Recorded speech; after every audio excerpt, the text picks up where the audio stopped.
হাজারী সাহেবের আগমন লালমনিরহাট জেলার পক্ষ থেকে, রংপুর বিভাগের পক্ষ থেকে, প্রশাসনের পক্ষ থেকে লিল্লাহে তাকবীর, লিল্লাহে তাকবীর, লিল্লাহে তাকবীর, লিল্লাহে তাকবীর। হাজারী সাহেবের আগমন, হাজারী সাহেবের অনেক খুশি। আপনারা কেউ দাঁড়াবেন না, আপনারা কেউ দাঁড়াননি, আপনারা নম্র ভদ্রতার পরিচয় দিয়েছেন। কারণ আমরা জানি কিভাবে মেহমানদেরকে আপ্যায়ন করতে হয়, কিভাবে অতিথিদেরকে সম্মান জানাতে হয়, ঠিক কিনা বলেন? আজকে একটা চমৎকার প্রোগ্রাম। ডক্টর মিজানুর রহমান আজহারী হাফিজাহুল্লাহ তিনি যেন অন্যান্য বিভাগে গিয়ে বলতে পারেন, আমি লালমনিরহাট জেলায় গিয়েছিলাম, আমি রংপুর বিভাগে গিয়েছিলাম, রংপুর বিভাগের অন্যতম একটি জেলা লালমনিরহাটে গিয়েছিলাম। কত চমৎকার ভদ্র বিনয়ী তারা। লিল্লাহে তাকবীর, নারায়ে তাকবীর, নারায়ে তাকবীর। হাজারী সাহেবের আগমন লালমনির পক্ষ থেকে, রংপুরের পক্ষ থেকে, লালমনির পক্ষ থেকে হুজুরের আগমন, হুজুরের আগমন।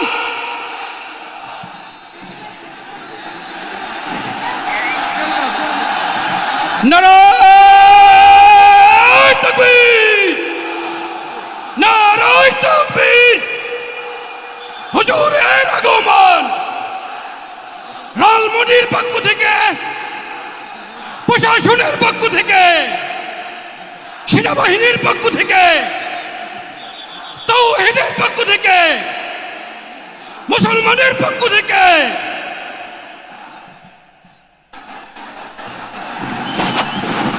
যে সম্মানিত উপস্থিতি তাওহীদি মুসলিম জনতা, আজকের এই ঐতিহাসিক তাফসিরুল কোরআন মাহফিলের প্রধান তাফসির কারক, বিশ্ববিখ্যাত ইসলামিক স্কলার জনাব ডক্টর মিজানুর রহমান আজহারী ইতিমধ্যেই মঞ্চে অবস্থান করেছেন। লালমনিরহাট জেলার পক্ষ থেকে আমরা অভিনন্দন জানাই, রংপুর বিভাগের পক্ষ থেকে আমরা অভিনন্দন জানাই। ইতিমধ্যেই আজকের এই তাফসিরুল কোরআন মাহফিলের সম্মানীয় প্রধান অতিথি, রংপুর বিভাগের সাংগঠনিক সম্পাদক বিএনপি, জেলা বিএনপির সম্মানিত সভাপতি আমার শ্রদ্ধাভাজন স্যার অধ্যক্ষ আসাদুল হাবিব দুলু মহোদয় উপস্থিত হয়েছেন। এই পর্যায়ে সংক্ষিপ্ত আকারে কথা বলার জন্য অনুরোধ করছি আজকের প্রোগ্রামের সম্মানিত প্রধান অতিথি জনাব অধ্যক্ষ আসাদুল হাবিব দুলু স্যারকে।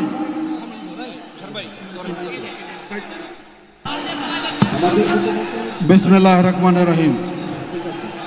উপস্থিত সম্মানিত তৌহিদি মুসলিম জনতা, আসসালামু আলাইকুম ওয়া রাহমাতুল্লাহি ওয়া বারাকাতুহু। প্রিয় রংপুর বিভাগের বিভিন্ন জেলা থেকে যারা আজকের এই তাফসিরুল মাহফিল উপস্থিত হয়েছেন, আমাদের প্রধান বক্তা,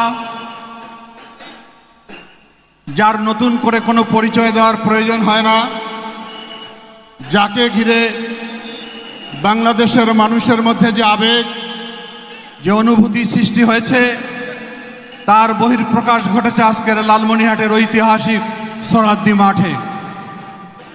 ডাক্তার মিজানুর রহমান আজহারী, আমরা তার প্রতি কৃতজ্ঞ। লালমনিরহাটবাসী অনেক ব্যস্ততার মাঝেও উনি আমাদেরকে সময় দিয়েছেন। 5ই আগস্টের বাংলাদেশের পরিবর্তিত পরিস্থিতির মধ্য দিয়ে একসময় বাংলাদেশে রাজনৈতিক সভা তো দূরের কথা, একটি তাফসিরুল কোরআনের আয়োজনও করা সম্ভব হয়নি। পরিস্থিতি পরিবর্তন হয়েছে আমাদের। আমরা মনে করি যে উদ্দেশ্য, যে চেতনা নিয়ে বাংলাদেশের ছাত্র জনতা রক্ত দিয়ে একটি নতুন বাংলাদেশের সৃষ্টি করেছে, আগামী দিনে এমন একটি বাংলাদেশ আমরা করতে চাই যে বাংলাদেশে দুর্নীতি থাকবে না, বৈষম্য থাকবে না, স্বজনপ্রীতি থাকবে না, একটি সাম্যের বাংলাদেশ, সম্প্রীতির বাংলাদেশ করতে চাই। সুতরাং পবিত্র কোরআন এবং হাদিসের আলোকে উনি আলোচনা করবেন, আমি আর কথা বাড়াতে চাই না। আমি আবারও ওনাকে অভিনন্দন জানাই আমার এলাকাবাসীর পক্ষ থেকে। উনি অনেক কষ্ট করে আমাদের মাঝে উপস্থিত হয়েছেন। আমরা ওনার কথা শুনব এবং আমাদের জীবনে সেটি আমল করার চেষ্টা করব। আমরা কথা শুনি বেশি, আমল করি কম। আমরা যাতে আগামী দিনে আমাদের জীবন সেভাবে তৈরি করতে পারি, এই আশাবাদ ব্যক্ত করি আমি আমার কথা এখানে শেষ করলাম। আল্লাহ হাফেজ। বাংলাদেশ জিন্দাবাদ। ধন্যবাদ আজকের এই তাফসিরুল কোরআন মাহফিলের সম্মানীয় প্রধান অতিথি মহোদয়কে। আমরা লালমনিরহাটবাসীর পক্ষ থেকে প্রধান বক্তাকে একটা তাকবীর দিয়ে সংবর্ধনা দিতে চাই। লিল্লাহে তাকবীর, নারায়ে তাকবীর, নারায়ে তাকবীর।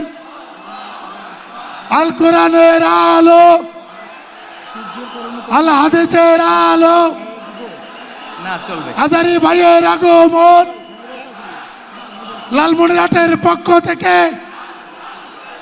রংপুরের পক্ষ থেকে, আলেম ওলামার পক্ষ থেকে, প্রশাসনের পক্ষ থেকে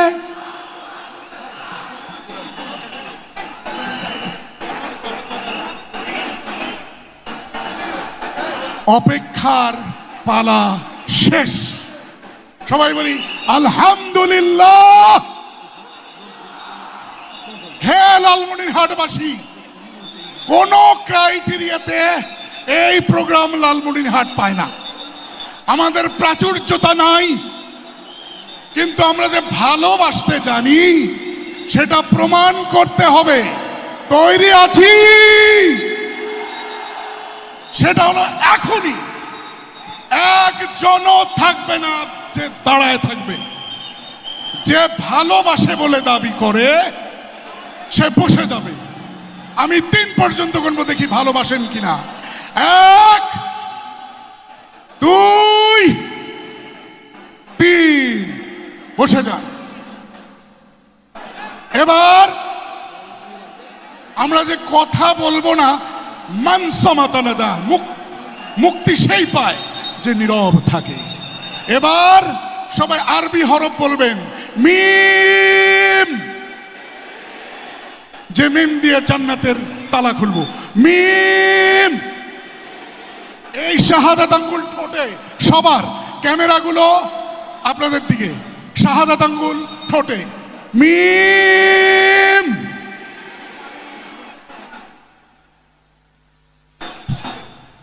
মিম। ঠোঁট খুলবে না, ঠোঁট বন্ধ, ঠোঁট বন্ধ। আমরা ওই সিলেটের মতো বদদোয়া নিতে চাই না। আমরা কি চাই? তাহলে চুপ থাকতে হবে। কেউ কাউকে চুপ বলবে না, সবাই চুপ, প্রত্যেকেই ভলান্টিয়ার। রাজি আছি?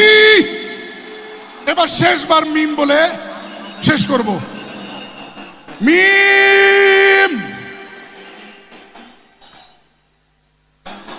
বাংলাদেশের কৃতিত্ব, বাংলাদেশের সম্পদ, দল মত নির্বিশেষে সকলের সম্পদ মিজানুর রহমান আজহারী।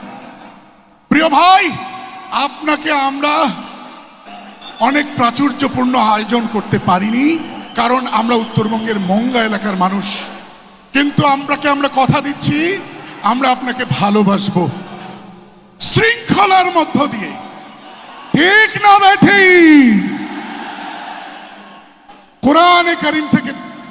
কোরআনে কারিম থেকে তাফসীর করার জন্য পেশ করছি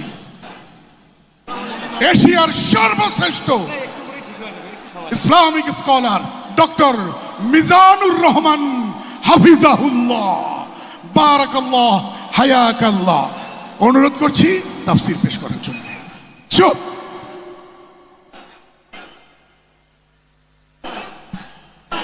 السلام عليكم ورحمة الله وبركاته.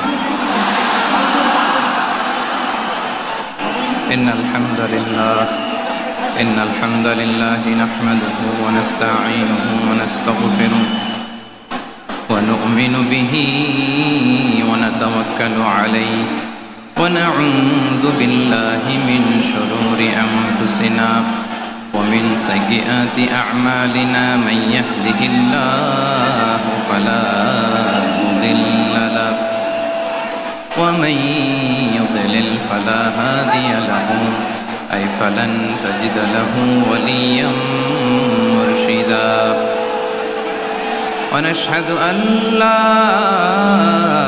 إله إلا الله وحده لا شريك له هو الذي لا ضد له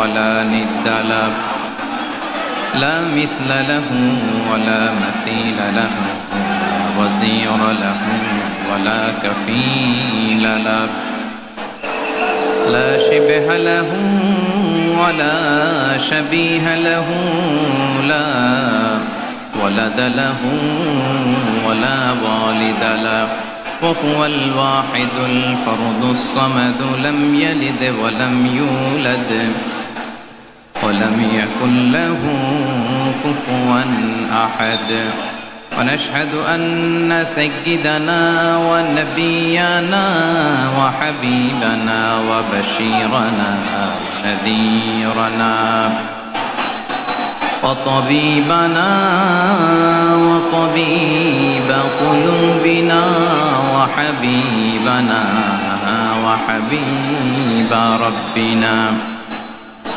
محمدا عبد الله ورسوله أرسله بالحق بشيرا ونذيرا وداعيا إلى الله بإذنه وسراجا منيرا أما بعد فقد قال الله تعالى في كلامه المجيد وفي فرقانه الحميد أعوذ بالله من الشيطان الرجيم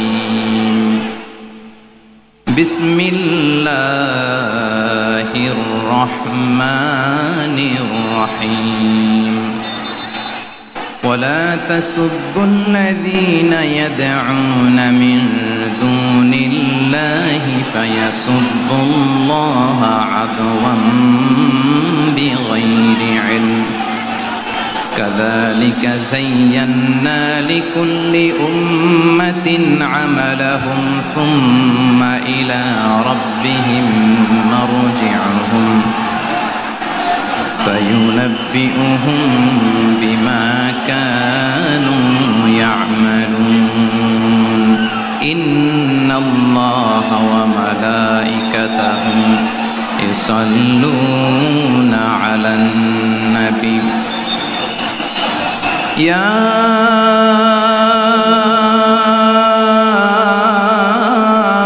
أيها الذين آمنوا صلوا عليه وسلموا تسليما اللهم صل على محمد وعلى آل محمد كما صليت على إبراهيم وعلى آل إبراهيم إنك حميد مجيد اللهم بارك على محمد وعلى آل محمد كما باركت على إبراهيم وعلى آل إبراهيم إنك حميد مجيد সকল প্রশংসার মালিককে সকল ক্ষমতার উৎসকে কেউ যেটা পারে না পারে কে কেউ যেটা দেখে না দেখে কে কেউ যেটা দেয় না দেয় কে সে আল্লাহ রাব্বুল ইজ্জত ওয়াল জালালের দরবারে আমরা শুকর গুজার হচ্ছি আমরা সবাই আওয়াজ করে পড়ে নিচ্ছি কালিমাতুশ শুকর আলহামদুলিল্লাহ গলা ছেড়ে দিয়ে আওয়াজ করে প্রিয় লালমনিরহাটের ভাইয়ের আওয়াজ করে সবাই পড়ুন রব্বানা লাকাল হামদ হামদান কাসীরান طيبا مباركا فيه يا ربي لك الحمد كما ينبغي لجلال وجهك وعظيم سلطانك لك الحمد بالإيمان لك الحمد بالإسلام لك الحمد بالقرآن আমরা আল্লাহ রব্বুল ইজ্জা ওয়াল জালালের দরবারে শুকরিয়া জ্ঞাপনের পাশাপাশি আজকের এই প্রোগ্রামের ইন্তেজামিয়া কমিটি ইসলামিক সোসাইটি লালমনিরহাটকে অন্তরের অন্তঃস্থল থেকে ধন্যবাদ জানাতে চাই, শুভেচ্ছা জানাতে চাই। যারা দীর্ঘদিন টানা পরিশ্রম শেষে আজকে লালমনিরহাট জেলায়, যেটা আমার বেসিকলি রংপুর বিভাগের প্রোগ্রাম ছিল, এই ঐতিহাসিক প্রোগ্রামের আয়োজন তারা করেছে, আলহামদুলিল্লাহ। আজকের প্রোগ্রামে সম্মানিত সভাপতি, প্রধান অতিথি, বিশেষ অতিথি, মঞ্চে উপবিষ্ট আপনাদের অত্র এলাকার মা ও মাটির সন্তানেরা, নেতৃবৃন্দ, কমিউনিটি লিডার্স, লালমনিরহাট জেলার সম্মানিত ব্যবসায়ী ভাইয়েরা, চাকরিজীবী ভাইয়েরা, ছাত্র ভাইয়েরা, ভলান্টিয়ার্স ভাইয়েরা এবং লালমনিরহাট জেলা স্টেডিয়ামে অবস্থানরত আমার মা এবং বোনেরা, আমি আপনাদের সবাইকে অন্তরের অন্তঃস্থল থেকে শুভেচ্ছা জানাতে চাই, ধন্যবাদ জানাতে চাই যে আপনারা এত চমৎকার একটি প্রোগ্রামের আয়োজন করেছেন। প্রিয় ভাইয়েরা, আপনারা জানেন যে আমি প্রতি বিভাগে একবার করে সফর করছি। তো সেই সুবাদে রংপুর বিভাগের প্রোগ্রামটা আমি লালমনিরহাটে দিয়েছি এবং আমি আশ্বস্ত হয়েছিলাম যে লালমনিরহাটের প্রোগ্রাম খুবই গোছালো হবে, সুষ্ঠু হবে, শান্ত হবে। সেটার নমুনা আলামত আমি দেখতে পাচ্ছি, আলহামদুলিল্লাহ। সবাই খুবই সুশৃঙ্খল, লক্ষ লক্ষ তাওহীদি জনতা, পেছনে অনেকে জায়গা পায় নাই কিন্তু কোনো আওয়াজ নাই, সবাই দাঁড়িয়ে আছে। এলইডি স্ক্রিন আছে, আপনারা স্ক্রিনে দেখতে পাচ্ছেন, আলহামদুলিল্লাহ। আমি সবাইকে দেখতে পাচ্ছি, মাশাআল্লাহ মাশাআল্লাহ। শান্ত হয়ে আপনারা বসুন, অল্প কিছু সময় কথা বলার সুযোগ আমি পাবো। যেহেতু আমি হেলিকপ্টারে করে এসেছি, হেলিকপ্টারগুলোর আবার একটা পলিসি আছে, সানসেটের আগে, সূর্য ডোবার আগে তাদেরকে এয়ারপোর্টে আবার ল্যান্ড করতে হয়। তো এখানে 3:30টার মধ্যে আমাকে উঠে যেতে হবে। আমি যদি বারবার আপনাদেরকে থামাতে থাকি, শান্ত হতে বলি এবং এগুলোতেই যদি আমরা সময় নষ্ট করে ফেলি, তাহলে এই যে বিশাল মহাসমাবেশ, বিশাল আয়োজন, যেখানে 2-4টা আমি বার্তা দিতে চাই, এগুলো ব্যাহত হবে। লালমনিরহাটের ছেলেরা খুব ভদ্র, শান্তশিষ্ট। আসার পর থেকে আমাকে রিসিভ করা থেকে শুরু করে, স্টেজে আনা থেকে শুরু করে, এবং আলহামদুলিল্লাহ তরুণ জেনজি শ্রোতাদেরকে আমি দেখতে পাচ্ছি, তারা খুবই কোঅপারেটিভ। সহযোগিতা করার, কোঅপারেট করার, অ্যাসিস্ট করার মানসিকতা আমার ভাইদের আছে, আলহামদুলিল্লাহ আলহামদুলিল্লাহ। আমি চাইব আমরা একটু নীরব, নিস্তব্ধ পরিবেশ তৈরি করার একটু চেষ্টা করব। প্রচণ্ড রোদ, আপনাদের যেমন কষ্ট হচ্ছে আমারও কষ্ট হচ্ছে।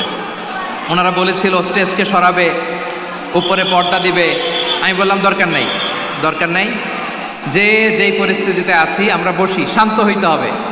এখানে আমি শান্ত হইতে বলবো, ভলান্টিয়ার্সরা মাইক নিয়ে শান্ত হইতে বলবে, আমাদের সম্মানিত উপস্থাপক উনি শান্ত হইতে বলবে। এগুলোর অপেক্ষায় না থেকে নিজ দায়িত্বে আমরা সবাই শান্ত থাকি, যাতে লালমনিরহাটের এই প্রোগ্রাম একটা ইতিহাস হয়ে থাকে বাংলাদেশে, ঠিক কিনা বলেন? যখন আমি সময় দিব, শাউট করতে বলবো, নয়েজ করতে বলবো, তখন নয়েজ করতে হবে আওয়াজ করে।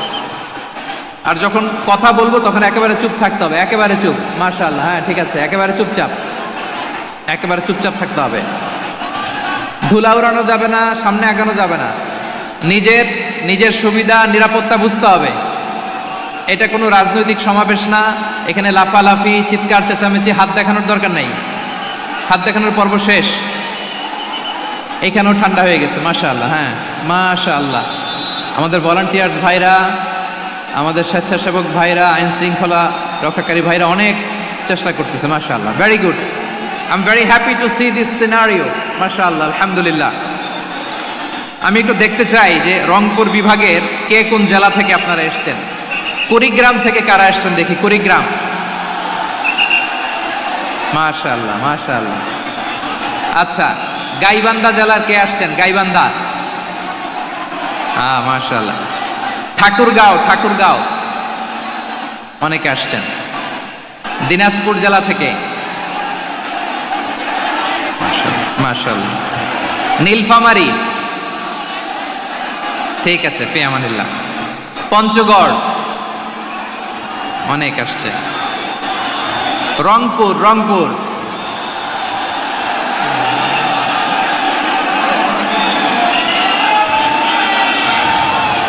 মাশাআল্লাহ মাশাআল্লাহ, ঠিক আছে। লালমনিরহাটের কারা দেখি? লালমনিরহাট,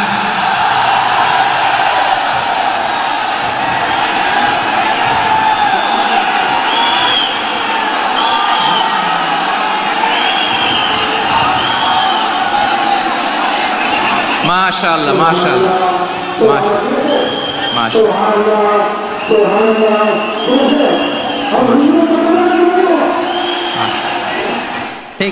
ঠিক আছে।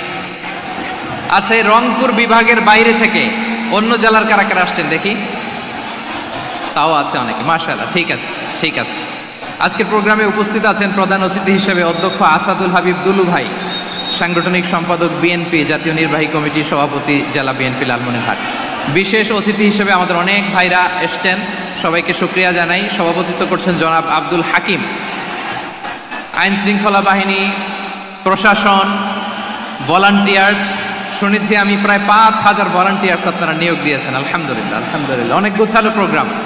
আমার প্রাণ ঢালা ভালোবাসা জানবেন, আমার হৃদয়ের গহীন থেকে ভালোবাসা নেবেন, শুভেচ্ছা জানবেন সবাই। ঠিক আছে। প্রিয় ভাইরা, আমরা আর কাল বিলম্ব না করে মূল আলোচনায় চলে যেতে চাই। আজকে যে টপিকের উপর আমি কথা বলবো, টপিকটা হচ্ছে peaceful coexistence and communal harmony, শান্তিপূর্ণ সহাবস্থান এবং সাম্প্রদায়িক সম্প্রীতি। আমাদের বাংলাদেশে সাম্প্রদায়িক সম্প্রীতি আছে না নাই? আবহমান কাল থেকে আমরা মুসলিম, হিন্দু, বৌদ্ধ, খ্রিস্টান, পাহাড়ি, নৃগোষ্ঠী মিলেমিশে একাকার, আমরা সবাই মিলে বাংলাদেশ। আওয়াজ করে বলেন ঠিক কিনা? আমাদের পারস্পরিক সম্প্রীতি, ভালোবাসা, সৌহার্দ্যপূর্ণ আচরণ, বোঝাপড়া, এটা বেশ মজবুত। তবে মাঝে মাঝে আমাদের এই সম্প্রীতির ভেতরে অনেকে ফাটল ধরাতে চায়। আমরা যে সুখে আছি, শান্তিতে আছি, এটা অনেকের ভালো লাগে না, ঠিক কিনা বলেন? আমাদের মধ্যে সাম্প্রদায়িক সম্প্রীতি, সৌহার্দ্যপূর্ণ আচরণ, ভালোবাসা, এটা আবহমান কাল ধরে আছে। তার প্রমাণ, আমরা তাফসিরুল মাহফিলের আয়োজন করলে আমাদের হিন্দু ভাইরা ডিস্টার্ব করে না, ঠিক কিনা?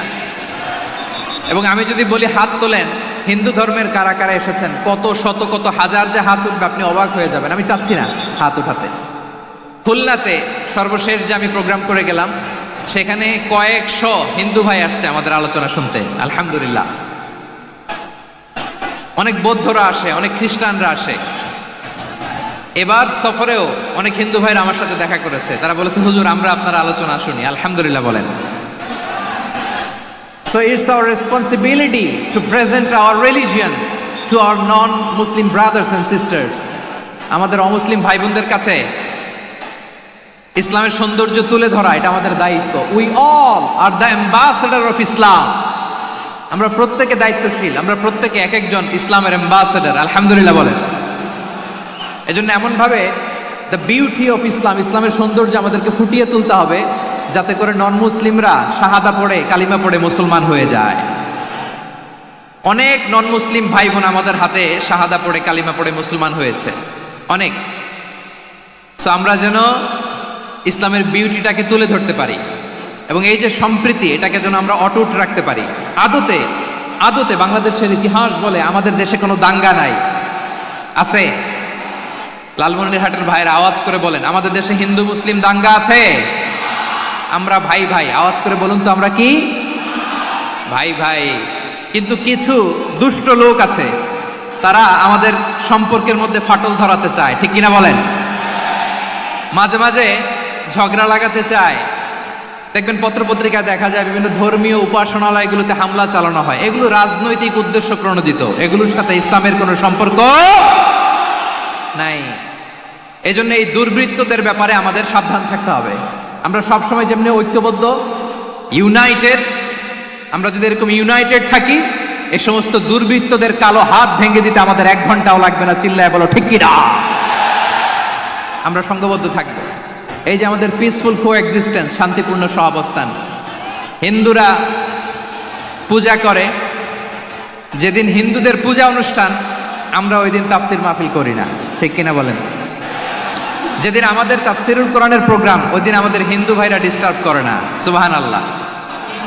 হিন্দুদের পূজা অনুষ্ঠানে মাদ্রাসার ছাত্র যে পাহারা দেয়, গোটা বিশ্বে এরকম দৃষ্টান্ত নজির বিরল, ঠিক কিনা বলেন? আইন শৃঙ্খলা বাহিনীর পাশাপাশি মাদ্রাসার ছাত্ররা যে সেখানে পাহারা দেয়, গোটা পৃথিবীতে এই দৃষ্টান্ত আপনি পাবেন না। মাদ্রাসার ছাত্ররা, তারা তো কোরআনের ধারক, তারা হাদিসের ধারক, তারা কেন মন্দির পাহারা দিবে? এই সম্প্রীতিকে ধরে রাখার জন্য, এই সৌহার্দ্যকে ধরে রাখার জন্য, আমাদের পারস্পরিক ভালোবাসাকে অটুট রাখার জন্য। আওয়াজ করে বলতে হবে, ঠিক কিনা? এখন বলেন, আমাদের এই ভালোবাসা অটুট থাক, আমরা চাই কি চাই না? আমরা হিন্দু মুসলিম মিলেমিশে শান্তিপূর্ণ সহাবস্থান, সাম্প্রদায়িক সম্প্রীতি, লালমনিরহাটের ভাইয়ের আওয়াজ করে বলুন, এই সাম্প্রদায়িক সম্প্রীতি আমরা চাই কি চাই না? আল্লাহ এই দেশকে তুমি বরকতময় করো, বাংলাদেশকে তুমি শান্তিময় করো। আওয়াজ করে সবাই বলেন আমিন। এই জায়গাটাতে সামান্য একটু আওয়াজ হচ্ছিল, এটাও থেমে গেছে। আলহামদুলিল্লাহ, আলহামদুলিল্লাহ। এখন একেবারে everything is in my control. মাশাআল্লাহ। ঠিক আছে, আমি মূল আলোচনায় যাই। প্রিয় ভাইরা, আমি বলেছিলাম আমার আলোচনার বিষয় হচ্ছে শান্তিপূর্ণ সহাবস্থান, সাম্প্রদায়িক সম্প্রীতি। আমরা দেখব ইসলাম আমাদেরকে কি কি দিক নির্দেশনা দেয়। শান্ত হইতে হবে। খরগোশের কানের মতো কান দুটো আমার দিকে করে রাখেন। আমি এখনো উঠে যাব, হাত নাড়ায় লাভ নাই, আমি উঠে যাব। তাকায় থাকো আর কান খাড়া, আওয়াজ হবে না। হ্যাঁ, মাশাআল্লাহ, মাশাআল্লাহ, ঠিক আছে। আমরা দেখব যে রাসূল সাল্লাল্লাহু আলাইহি ওয়াসাল্লাম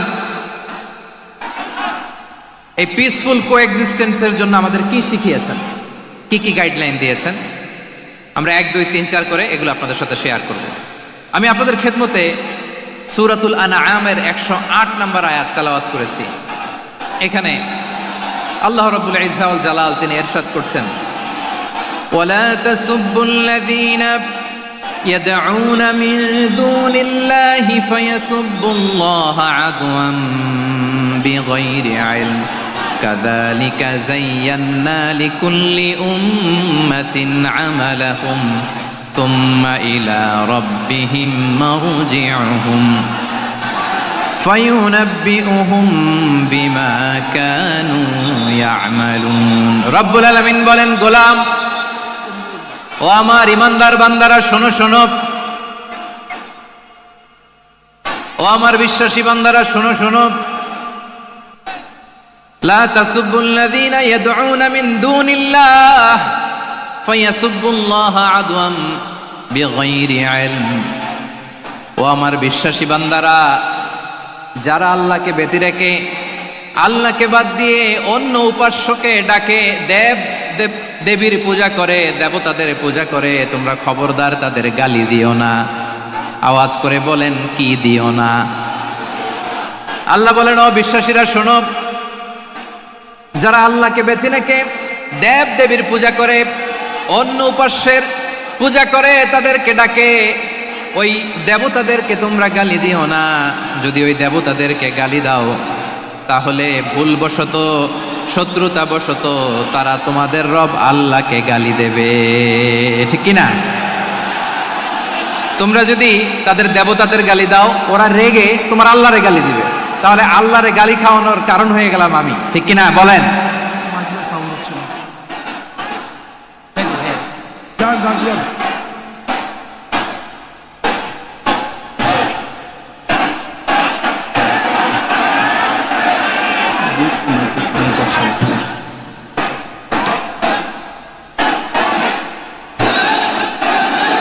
সম্মানিত ভাইয়েরা, এত বিশাল প্রোগ্রাম, মাইকের একটা সেট আপ থাকে, তারগুলো অনেক সময় নড়ে যায়, ধাক্কা ধাক্কিতে ডিসপ্লেস হয়, একটু ঝামেলা হবে।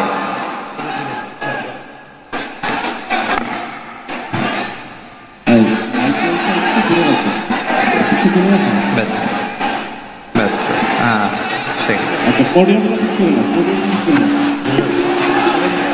ঠিক আছে। একটু একটু সমস্যা হবে মাঝে মাঝে, আপনারা শান্ত থাকলে,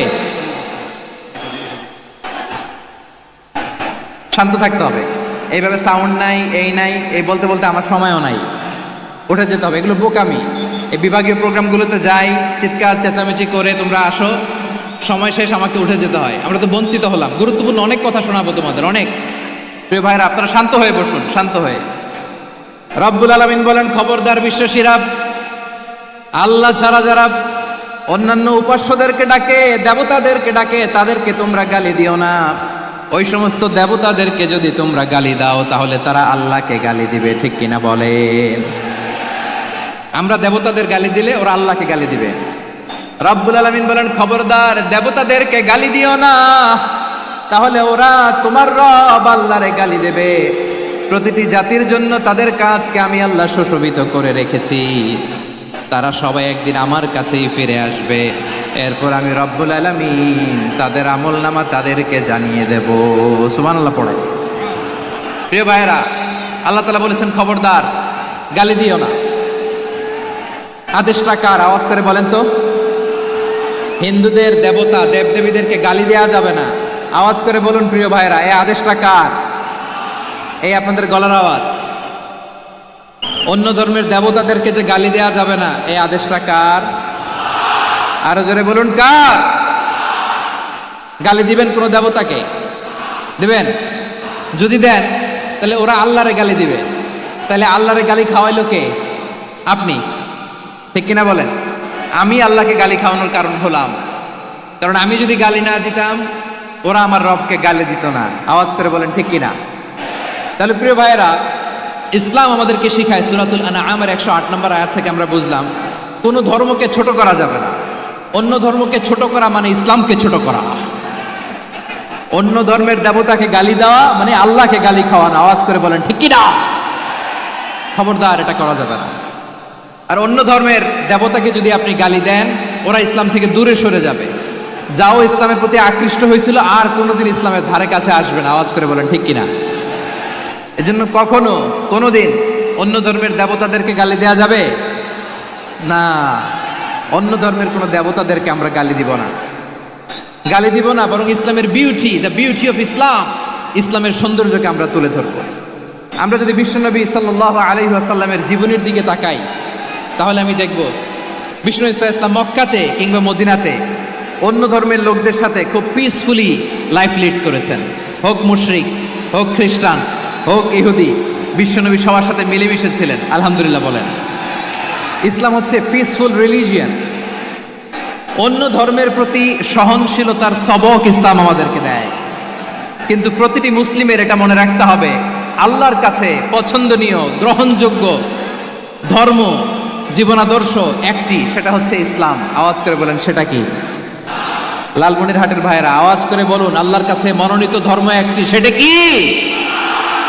এজন্য রব্বুল আলামিন বলেন, ইন্নাদ-দীনা ইনদাল্লাহিল ইসলাম, আল্লাহর কাছে মনোনীত গ্রহণযোগ্য অ্যাকসেপ্টেড ধর্ম মতাদর্শ একটা, সেটা হলো ইসলাম। ইসলাম ছাড়া অন্য কোনো ধর্ম যদি কেউ তালাশ করে, তার ওই ধর্ম আল্লাহ গ্রহণ করবে না।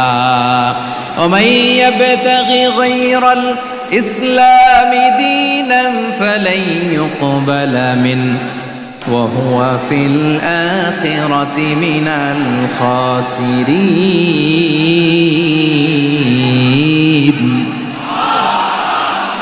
Whoever seek anything except Islam, that won't be accepted from him, and he will be loser in the day of judgment. কিয়ামতের দিন ইসলাম ছাড়া কেউ যদি অন্য কোনো ধর্ম তালাশ করেছে দুনিয়াতে, তার এই মতাদর্শ গ্রহণ করা হবে না।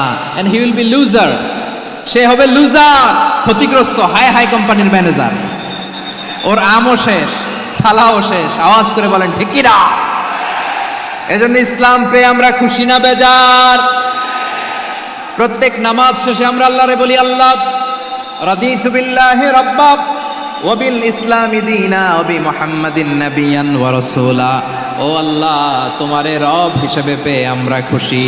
ও আল্লাহ, ইসলামকে ধর্ম হিসেবে পেয়ে আমরা খুশি। বিশ্বনবীকে আমাদের রাসূল পেয়ে আমরা খুশি। ঠিক কিনা বলেন? ইসলাম ছাড়া অন্য কোনো ধর্ম আমরা গ্রহণ করব না। ঠিক কিনা বলেন? আল্লাহর কাছে অ্যাকসেপ্টেড রিলিজিয়ান একটা, সেটা ইসলাম।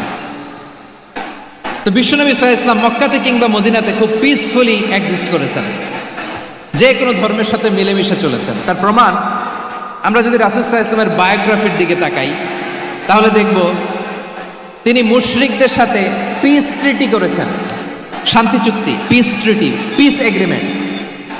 আপনারা হুদাইবিয়ার সন্ধির নাম শুনেছেন? আমার লালমনিরহাটের কলিজার টুকরা ভাইয়েরা, হুদাইবিয়ার সন্ধির নাম আপনারা শোনেন নাই? ষষ্ঠ হিজরিতে বিষ্ণু সাল্লাল্লাহু আলাইহি ওয়াসাল্লাম মুশরিকদের সাথে এই ট্রিটি করেছেন, চুক্তি। কাদের সাথে? মুশরিকদের সাথে। আমরা তো মুসলমান বসতে পারি না। আমরা দুই মুসলিম ভাই একসাথে বসে চা খেতে পারি না, গল্প করতে পারি না। বিষ্ণু সাল্লাল্লাহু আলাইহি ওয়াসাল্লাম মুশরিকদের সাথে ট্রিটি করেছেন, হুদাইবিয়ার সন্ধি। এই সন্ধির আগে মক্কা থেকে কেউ মদিনায় যেতে পারে না, মদিনা থেকে কেউ মক্কায় যেতে পারে না। কিন্তু এই সন্ধির পরে ট্রাফিক স্বাভাবিক হয়ে গেল। মক্কার লোকেরা মদিনায় আসতে পারে, মদিনার লোকেরা মক্কায় আসতে পারে। এটাকে বলে সুলহে হুদাইবিয়া, দ্য পিস এগ্রিমেন্ট অফ হুদাইবিয়া, শান্তি চুক্তি। আমরা পৃথিবীতে এখন অনেক শান্তি চুক্তির নাম শুনি, এগুলো সব the piece treaty of Hudaibiya থেকে কপি করা। আল্লাহু আকবার। তাহলে বিশ্বনবী সাল্লাল্লাহু আলাইহি সাল্লাম তিনি যে শান্তিপূর্ণ সহাবস্থানে বিশ্বাসী ছিলেন, মুসলমানেরা যে অন্য ধর্মের প্রতি সহনশীল, তার প্রমাণ হচ্ছে এই পিস ট্রিটি। শুধু তাই নয়, মাইকের সাউন্ডটা একটু বাড়ায় দিতে হবে, খুব দুর্বল, একটু মজবুত করতে হবে, আর একটু ক্লিন করতে হবে, আর সবগুলা জায়গায় সাউন্ড যাচ্ছে কিনা একটু ক্রস চেক করতে হবে। হ্যাঁ, পাবেন দিচ্ছে mike operator, is trying his level best, দিচ্ছে। মাইক অপারেটর যিনি আছেন, প্রতিটি জায়গায় প্রতিটি সাউন্ড বক্সে যেন আওয়াজ পাওয়া যায়, একটু ক্রস চেক করেন, সাউন্ডটাকে একটু স্ট্রং করে দেন। হ্যাঁ, ঠিক আছে, মাশাআল্লাহ। এদিকে তাকান, এদিকে। মক্কার পার্ট গেল, পিস এগ্রিমেন্ট করলেন, শান্তি চুক্তি। বিষ্ণু সাল্লাল্লাহু আলাইহি ওয়াসাল্লাম মদিনায় যে কি করলেন? মদিনায় যে বিষ্ণু সাল্লাল্লাহু আলাইহি ওয়াসাল্লাম মদিনা চার্টার করলেন, মদিনা সনদ, সাহিফাতুল মদিনা, এটার বলে মদিনা চার্টার।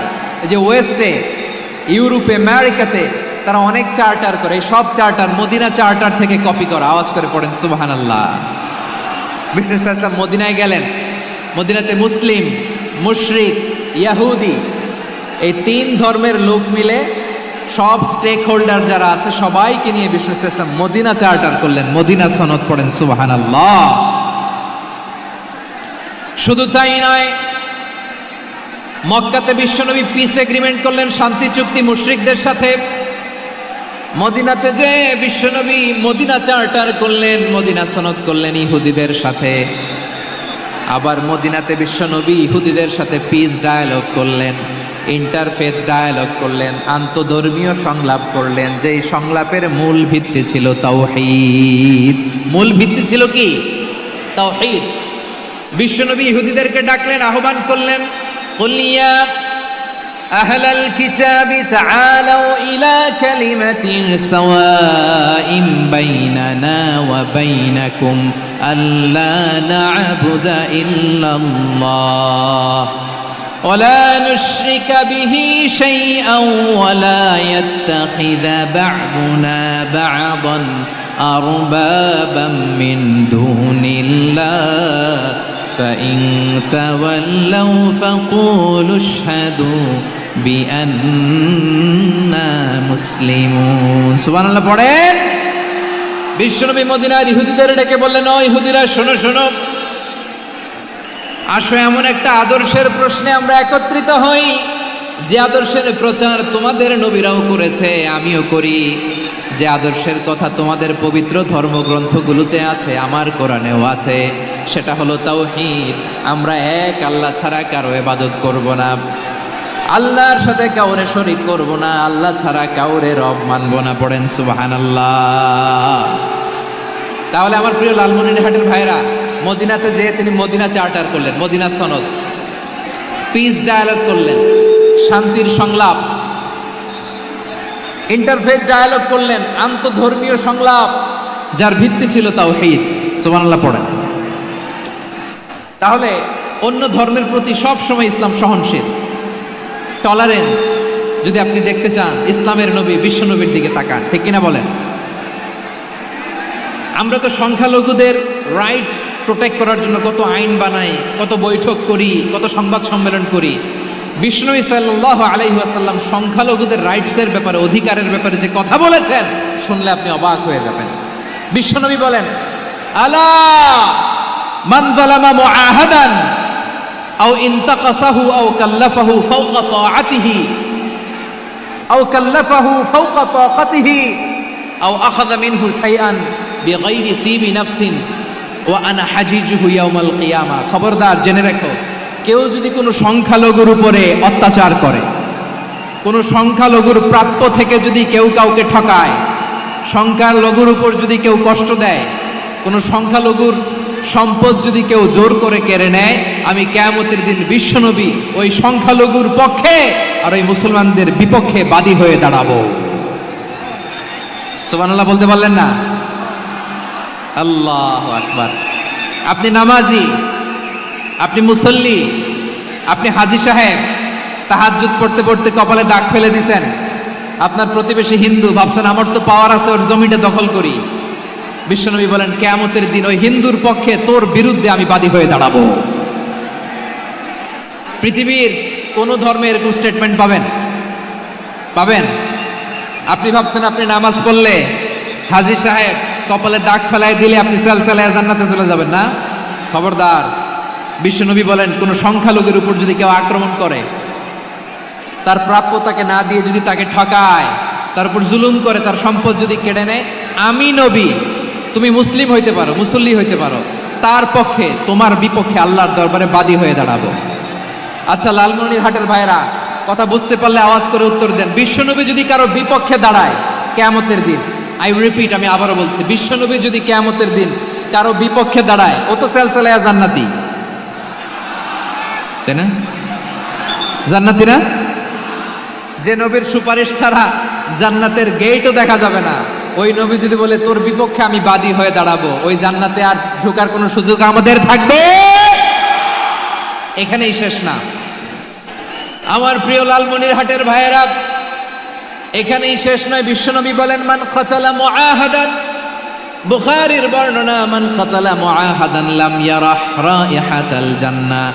কেউ যদি, কোনো মুসলিম যদি অন্যায়ভাবে কোনো সংখ্যালঘুকে হত্যা করে, কোনো হিন্দুকে হত্যা করে, কোনো বৌদ্ধরে হত্যা করে, অন্যায়ভাবে কোনো মুসলিম যদি কোনো সংখ্যালঘুরে হত্যা করে, জান্নাতে যাওয়া তো দূরের কথা, ওই মুসলিম জান্নাতের ঘ্রাণও পাবে না। সেই বুখারীর বর্ণনা, মান কাতালা মুআহাদান লাম ইয়ারাহ রাইহাতাল জান্নাহ ওয়া ইন্না রিহাহা লা ইউজাদু মিন মাসিরাতি 40 আমা। যে জান্নাতের ঘ্রাণ 40 বছর দূরের রাস্তা থেকেই পাওয়া যায়। সুবহানাল্লাহ পড়েন। প্রিয় ভাইরা, এখান থেকে জান্নাতে পৌঁছতে লাগবে 40 বছর। এত দূর, কত বছর? সবাই বলেন, কত বছর? এখান থেকে জান্নাতে পৌঁছতে লাগবে 40 বছর। এত দূরে থাকতেই জান্নাতের ঘ্রাণ আপনার নাকে এসে ধাক্কা মারবে। বিষ্ণুই বলেন, যে ব্যক্তি কোনো সংখ্যালঘুকে হত্যা করে, জান্নাতের ঘ্রাণ তো পাবেই, জান্নাতে তো ঢুকতে পারবেই না, জান্নাতের ঘ্রাণও তার নাকে লাগবে না। পড়েন নাউযুবিল্লাহ। তাহলে সংখ্যালঘুদের ব্যাপারে ইসলামে অধিকার দেয়া আছে না নাই? লালমনিরহাটের ভাইয়ের আওয়াজ করে বলেন, আমার সংখ্যালঘু হিন্দু ভাইদের রাইটস, অধিকার আমাদের ইসলামে প্রোটেক্টেড আছে না নাই? এখানেই শেষ না। বিষ্ণু ইসলাম আপনার অমুসলিম প্রতিবেশীর সাথে ভালো আচরণ করতে বলেছে। আমাদের হয় না, এটা মুসলিম পাড়া, ওটা বৌদ্ধ পাড়া, হয় না? অনেক সময় হয় না, এটা আমাদের মুসলিম পাড়া, ওইটা হিন্দু পাড়া, এরকম আছে না নাই? লালমনিরহাটে নাই না? আছে? হিন্দু যদি আপনার প্রতিবেশী হয়, কি করবেন? ওরে কষ্ট দিবেন নাকি? কেন, ও তো হিন্দু, ও তো আমার আল্লাহরে ডাকে না, ওরে কষ্ট দিলে জায়েজ হবে না? খবরদার। বিষ্ণু ইসা ইসলাম বলেন, মান কানা ইউমিনু বিল্লাহ ওয়াল ইয়াউমিল আখির ফালিউকরিম জারাহ, যে আল্লাহ বিশ্বাস করে আর আখিরাতে বিশ্বাস করে সে যেন প্রতিবেশীর সাথে ভালো আচরণ করে। সুবহানাল্লাহ। কলিজা জুড়ায় যায় না আমার নবীর কথাগুলো শুনলে? যে আল্লাহ বিশ্বাস করে, যে আখিরাতে বিশ্বাস করে সে যেন প্রতিবেশীর সাথে ভালো আচরণ করে। এখানে বলছে মুসলিম প্রতিবেশী বলছে, নামাজি প্রতিবেশী বলছে, আল্লাহওয়ালা প্রতিবেশী বলছে না। প্রতিবেশী আস্তিক হোক নাস্তিক হোক, প্রতিবেশী মুমিন হোক মুশরিক হোক, প্রতিবেশী হইলেই তার সাথে ভালো আচরণের দরকার আছে না নাই? আমার প্রিয় লালমনিরহাটের ভাইয়েরা, বিষ্ণু ইসা ইসলাম ওনার ইহুদি প্রতিবেশীদের দেখাশোনা করতেন। আওয়াজ না শোনা যাক, আমারও তো দেখা যায়, আমারও তো দেখা যায়। তাকায় থাকেন, তাকায় থাকলে সওয়াব হবে। কোরআনের কথা যেখান থেকে হয় এদিকে তাকায় থাকলেই বরকত। তাকায় থাকেন। জি জি, মাইক, আমি তো আর মাইক ঠিক করতে আসি না এদিকে, এই মাইক ঠিক করব ওই মাইক ঠিক করব, ওদিকে পাইলট বলবে হুজুর চলে আসেন। জি বসুন বসুন, মাশাআল্লাহ। হ্যাঁ খুব শান্ত, ঠিক আছে। পুলিশ ভাইরা না খেয়ে দিনরাত আপনারা যাতে সুশৃঙ্খল একটা প্রোগ্রাম উপহার পান এটাই চেষ্টা করতেছে, আপনাদেরকে কষ্ট দিতে আসে নাই, একটু একটু সহযোগিতা করেন। জি মাশাআল্লাহ, হ্যাঁ ঠিক আছে। আমার প্রিয় ভাইরা, প্রতিবেশী আস্তিক হোক নাস্তিক হোক, মুসলিম হোক হিন্দু হোক, তার সাথে ভালো আচরণ করতে হবে। বিষ্ণু ইসা ইসলাম ওনার ইহুদি প্রতিবেশীর বাসায় যেতেন। কোন প্রতিবেশী? ইহুদি। আওয়াজ করে বলেন, কোন প্রতিবেশী? ইহুদি। এক ইহুদি কিশোর বিষ্ণু ইসা ইসলামের খেদমত করতে, ইহুদি ছেলে আমার নবীর খেদমত করতো, তারা ছিল নবীর প্রতিবেশী। তো অনেক দিন হয় ইহুদি ছেলেটা আসে না। বিষ্ণুনবী খোঁজ দিলেন, ঘটনা কি? একটা ইহুদি ছেলে না আমার খেদমতে আসতো, ছেলেটা কই? খোঁজ নিয়ে জানলেন ছেলেটা অসুস্থ। বিষ্ণু ইসা ইসলাম ওই ইহুদির বাড়িতে চলে গেলেন ওই ছেলেটাকে দেখা করার জন্য, ভিজিট করার জন্য। সুবহানাল্লাহ পড়বেন না? গেলেন, যে দেখে ইহুদি ছেলেটা মুমূর্ষ, যান যান যায় যায় ভাব, বিছানায় পড়ে আছে, তার বাবা দাঁড়ানো। বিশ্বনবী তার মাথার পাশে বসলেন, মাথায় হাত বুলিয়ে দিলেন, আর ছেলেটাকে বললেন আসলিম, হে ইহুদি ছেলে আসলিম, ইসলাম ধর্ম গ্রহণ করো। তো ছোট্ট ছেলে ভাবে আমরা ইহুদি, এখন ইসলাম ধর্ম গ্রহণ করলে আব্বা যদি বকা দেয়, ফানাযারা ইলা ওয়াজহি আবি, ছেলেটা তার বাবার চেহারার দিকে তাকালো, দেখি আব্বা কি কয়। আব্বা যদি বলে তাইলে ইসলাম ধর্ম গ্রহণ করব। ইহুদি ছেলেটা তার বাবার দিকে যখন তাকালো, ওর বাবা বলে আতি আবুল কাসিম, আবুল কাসিম যা বলে তাই করো। আবুল কাসিম হচ্ছে বিষ্ণু ইসা ইসলামের একটা কুনিয়াত, উপনাম। আমার রাসূলের বড় ছেলের নাম ছিল কাসেম। যেমন দেখবেন আমাদের এলাকায় কারো ছেলের বড় ছেলের নাম যদি হয় আব্দুল্লাহ, এরা আব্দুল্লাহর বাপ বলে ডাকে। কারো বড় মেয়ের নাম যদি হয় ফাতেমা, এরা কি ডাকে? ফাতেমার বাপ বলে না? তো বিষ্ণু ইসা ইসলামের বড় ছেলের নাম ছিল কাসেম। ইহুদি বাবা বলল আতি আবুল কাসেম, আবুল কাসেম যা বলে তাই শোনো, মানে মোহাম্মদ যা বলে তাই শোনো। এই কথা শুনে ছেলে সাহস পাইছে, ছেলে আবার পড়তে আরম্ভ করলো আশহাদু আল্লাহ ইলাহা ইল্লাল্লাহ ও আশহাদু আন্না মুহাম্মাদার রাসূলুল্লাহ, পড়েন আল্লাহু আকবার। বিশ্বনবীর আহ্বান শুনে ওই আহ্বানে সাড়া দিয়ে ইহুদি ছেলে শাহাদা পড়ে মুসলমান হয়ে গেল। তার হৃদয়টারে ইমানের নূর দিয়ে আলোকিত করে দিল কে?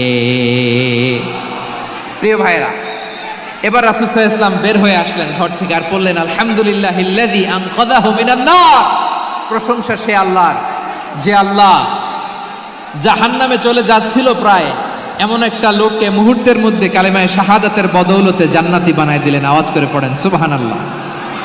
এই হাদিস থেকে আমরা কি শিখলাম? What is the moral of the story? এক নম্বর স্টোরি হলো, প্রতিবেশী ইহুদি হোক হিন্দু হোক, যাবেন, সুসম্পর্ক রাখবেন, উপহার দিবেন, বিপদে পাশে দাঁড়াবেন, তাইলেই তো আপনাদের প্রতি, মুসলমানদের প্রতি তারা আকৃষ্ট হবে, ঠিক কিনা বলেন?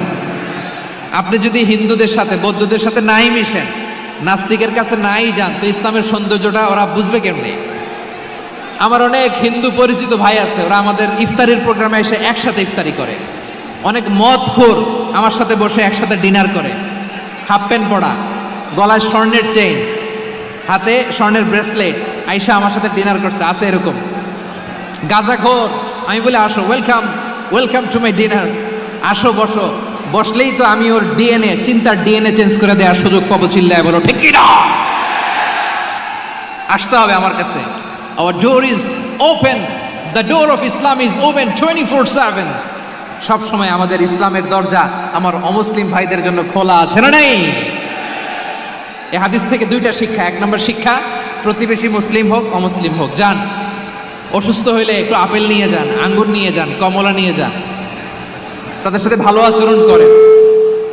ইসলামের বিউটি দেখে, সৌন্দর্য দেখে অবাক হবে, নসিব ভালো হলে কোনোদিন কালিমা পড়ে মুসলমান হয়ে যাবে, ঠিক কিনা বলেন? তাহলে অমুসলিমের সাথে ভালো সম্পর্ক। বিশ্বনবী ইহুদির বাড়িতে গেলেন, ইহুদির বাড়ি, আর আমার মুসলমান ভাই আমার কাফের বলে, এরকম আছে না নাই? মুসলিম মুসলিমরা দেখতে পারে না, সহ্য করতে পারে। বিশ্বনবী সাল্লাল্লাহু আলাইহি ওয়াসাল্লাম ইহুদির বাড়িতে গেলেন, এটা একটা শিক্ষা। আরেকটা শিক্ষা হলো, ভাইরা ধাক্কা মেরে এসে সামনে এসে কি লাভ? প্রোগ্রাম তো শেষ হচ্ছে, এখনই শেষ হচ্ছে তো। এই যে আমাদের বকশি ভাই ওয়াদা নিল, হাত তোলালো, মিম বলে এত কথা বলল, তো আমি জেলায় জেলায় যে খালি হাত নাড়াই তোমাদের জন্য নাকি? হ্যাঁ, হাত নাড়াই শুধু। এই ধাক্কাইতে ধাক্কাইতে এদিকে এসে হাত নাড়াইতেছে, হয়েছে তো, দেখলাম তো, ঠিক আছে, মাশাআল্লাহ, অনেক সুশৃঙ্খল, অন্যান্য যে কোনো জেলার জন্য সুশৃঙ্খল। আমার দিকে তাকাও, আমার দিকে তাকাও,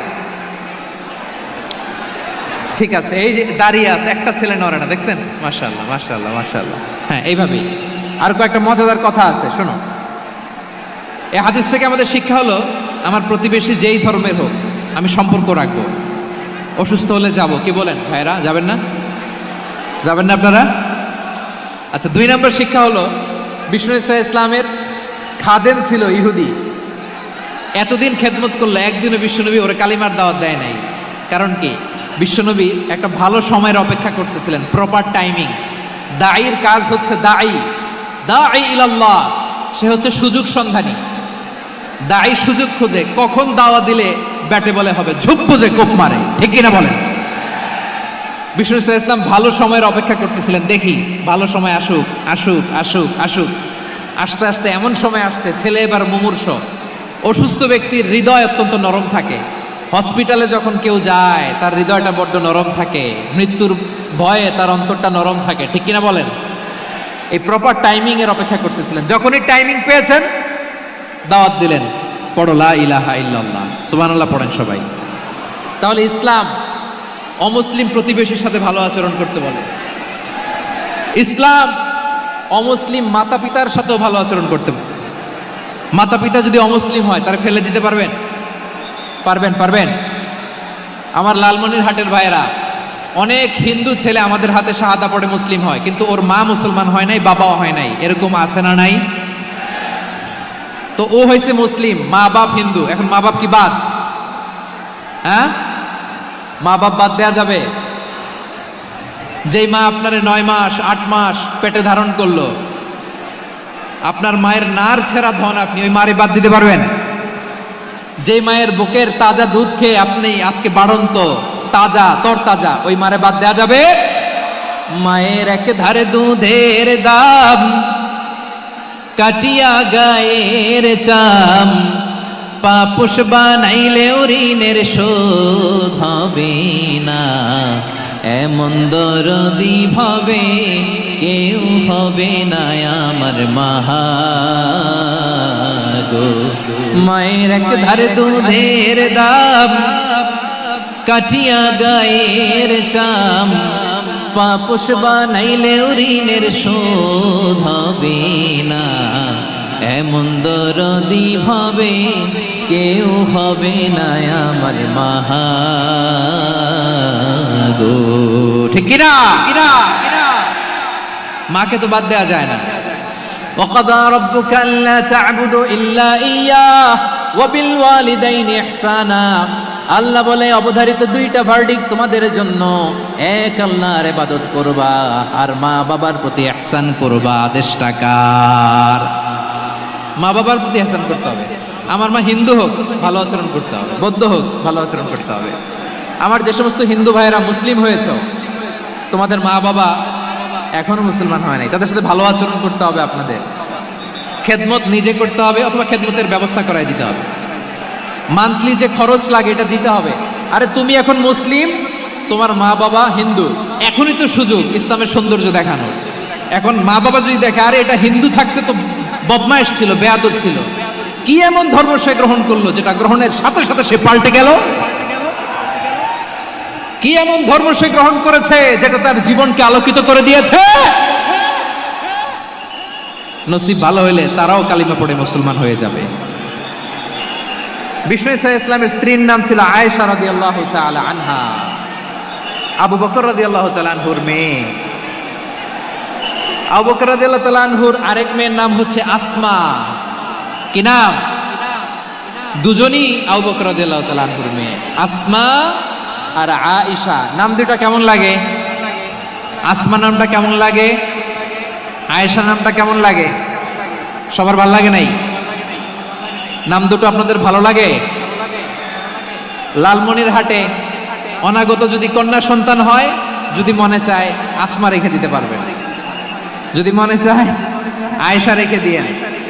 দেশে বিদেশে এয়ারপোর্টে রাস্তাঘাটে শুধু বলে হুজুর একটা নাম দেন, আমার ছেলের একটা নাম দেন, মেয়ের একটা নাম দেন। তো আমার মনে আছে যশোরের আবদিনের মাহফিলে আমি একটা দুইটা নাম দিয়েছিলাম। আজকে লালমনিরহাটের এই প্রোগ্রামে কন্যা সন্তান যদি হয় দুটা নাম দিলাম, আসমা কিংবা আয়েশা। ইনশাআল্লাহ পড়েন। দুজন বোন, এক মায়ের না, বাবা এক মা দুইজন। আয়েশা রাদিয়াল্লাহু তাআলা আনহার মায়ের নাম উম্মে রুমান, আর আসমা রাদিয়াল্লাহু তাআলা আনহার মায়ের নাম কুতাইলা বিনতে আব্দুল উজ্জা। আবু বকর রাদিয়াল্লাহু তাআলা আনহু 4টা বিয়ে করেছিলেন। তো একই ঘটনা ঘটেছে এই ফ্যামিলিতে। আসমা ইসলাম ধর্ম গ্রহণ করে মুসলিমা, কিন্তু তার মা কুতাইলা মুশরিকা। আই রিপিট, বোঝার জন্য আমি আবারও বলি, আসমা রাদিয়াল্লাহু তাআলা আনহা মুসলিমা, আর আসমার মা কুতাইলা, আওয়াজ করে বুঝে থাকলে বলেন, আসমার মা মুশরিকা। তার মানে মেয়ে মুসলিম, মা অমুসলিম। ভেজাল আছে না নাই? কিন্তু কুতাইলা আর ধৈর্য ধারণ করতে পারে না। নার ছেড়া ধন, কলিজার টুকরা ধন, কলিজার টুকরা সন্তান আসমারে দেখতে বড্ড মন চায়। সাইয়েদনা আসমা রাদিয়াল্লাহু তাআলা আনহা মক্কা থেকে হিজরত করে মদিনায় চলে গেলেন। হুদাইবিয়ার পর যখন মক্কা মদিনার ট্রাফিক স্বাভাবিক হলো, মক্কার লোক মদিনায় যায়, মদিনার লোক মক্কায় আসে। কুতাইলা কলিজার টুকরা সন্তান আসমারে দেখার জন্য কিছু উপহার নিয়ে বিশাল মরুপথ পাড়ি দিয়ে মক্কা থেকে মদিনায় যায়। সুবহানাল্লাহ বলেন। এখন মা আসছে মেয়ের সাথে দেখা করতে, মেয়ে তো আর দেখা দেয় না। মেয়ে ভাবছে আমার মা তো মুশরিকা, অপবিত্রা, তার সাথে কি দেখা দেয়া যাবে? বিশ্বনবীর দরবারে চলে গেলেন। সুবহানাল্লাহ বলেন। কি সৌভাগ্যবান ছিল তারা, মাসলা জানার দরকার হলেই নবীর দরবারে চলে যেত। ঘরে বউয়ের সাথে ঝগড়া হলে নবীর দরবারে চলে যেত। অনেক সাহাবী বলে আমার পেটে ক্ষুধা লাগলো আমি নবীর কাছে চলে যেতাম, কারণ নবীর চেহারার দিকে তাকালেই আমার পেটের ক্ষুধা মিটে যেত। সাইয়েদনা আসমা রাদিয়াল্লাহু তাআলা আনহা বিশ্বনবীর কাছে চলে গেলেন, যে বললেন ইয়া রাসূলুল্লাহ ইয়া হাবিবাল্লাহ ইন্না উম্মি কাদিমাতুন ইলাইয়া ওয়া হিয়া রাগিবা। আমার মা মক্কা থেকে অনেক দূর মরুর পথ পাড়ি দিয়ে উপহার সামগ্রী নিয়ে মদিনায় আমার সাথে দেখা করতে এসেছে গো নবী। আমার জানতে বড্ড ইচ্ছে হয় আমি আমার মুশরিকা মায়ের সাথে একটু দেখা করতে পারবো কিনা। আফা আসিলুহা, আগে যেমনি আমি আমার মায়ের সাথে ভালো আচরণ করতাম, যেমনি আমি আমার মায়ের সাথে সদাচরণ করতাম গো নবী, এখন আমি মুসলিমা মা মুশরিকা, এখনো কি আগের মতো সদাচরণ করতে পারবো নাকি? বিশ্বনবী বললেন নাম সিদিহা, হ্যাঁ রে আসমা, অবশ্যই অবশ্যই, আগে ঠিক যেমন তুমি তোমার মায়ের সাথে ভালো আচরণ করতে এখনো তেমনি আগের মতো ভালো আচরণ করবা। আওয়াজ করে পড়েন সুবহানাল্লাহ। কি ইসলাম আমরা পেয়েছি! কত ব্রড মাইন্ডেড আমাদের ইসলাম, কত ওপেন মাইন্ডেড ইসলাম, কত ওপেন আপ করতে পারে, চিন্তা করতে পারেন। বিষ্ণু বললেন হ্যাঁ অবশ্যই, নাম সুলিহা, আগে যেমনি ভালো আচরণ করছো আসমা এখন ওই রকমই করো, পারলে আরো বাড়ায় করো। সুবহানাল্লাহ বলেন। তাহলে আমার যে হিন্দু ভাইরা হিন্দু বোনেরা ইমানের বদৌলতে দৌলতে আপনি ধন্য হয়েছেন, আপনার আম্মা আব্বা এখনো মুসলমান হয় নাই, তাদের জন্য দোয়া করেন। তাদের জন্য দোয়া করেন, আল্লাহ যেন তাদেরকেও ইমানের দৌলত দান করে। আমরা সবাই পড়ি আমিন, আরো জোরে পড়েন আমিন। এখন বলেন, ইসলাম কি ন্যারো মাইন্ডেড রিলিজিয়ান না ব্রড মাইন্ডেড? লালমনিরহাটের যুবক ভাইরা আওয়াজ করো, ইসলাম কি ন্যারো মাইন্ডেড না ব্রড মাইন্ডেড?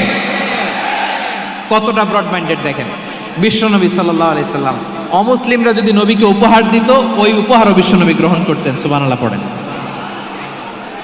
আপনার অমুসলিম বন্ধু যদি উপহার দেয়, সেটাও আপনি নিতে পারবেন, যেটা নেওয়া যায়। কিন্তু আপনার বন্ধু যদি আপনার মদের বোতল দেয়, নিতে পারবেন? হ্যাঁ, মদের বোতল দিলে পারবেন না। আপনার বন্ধু যদি আপনার পর্ক দেয়, পর্ক, শুকরের গোশত মিশ্রিত কোনো খাবার, ওটা নিতে পারবেন না।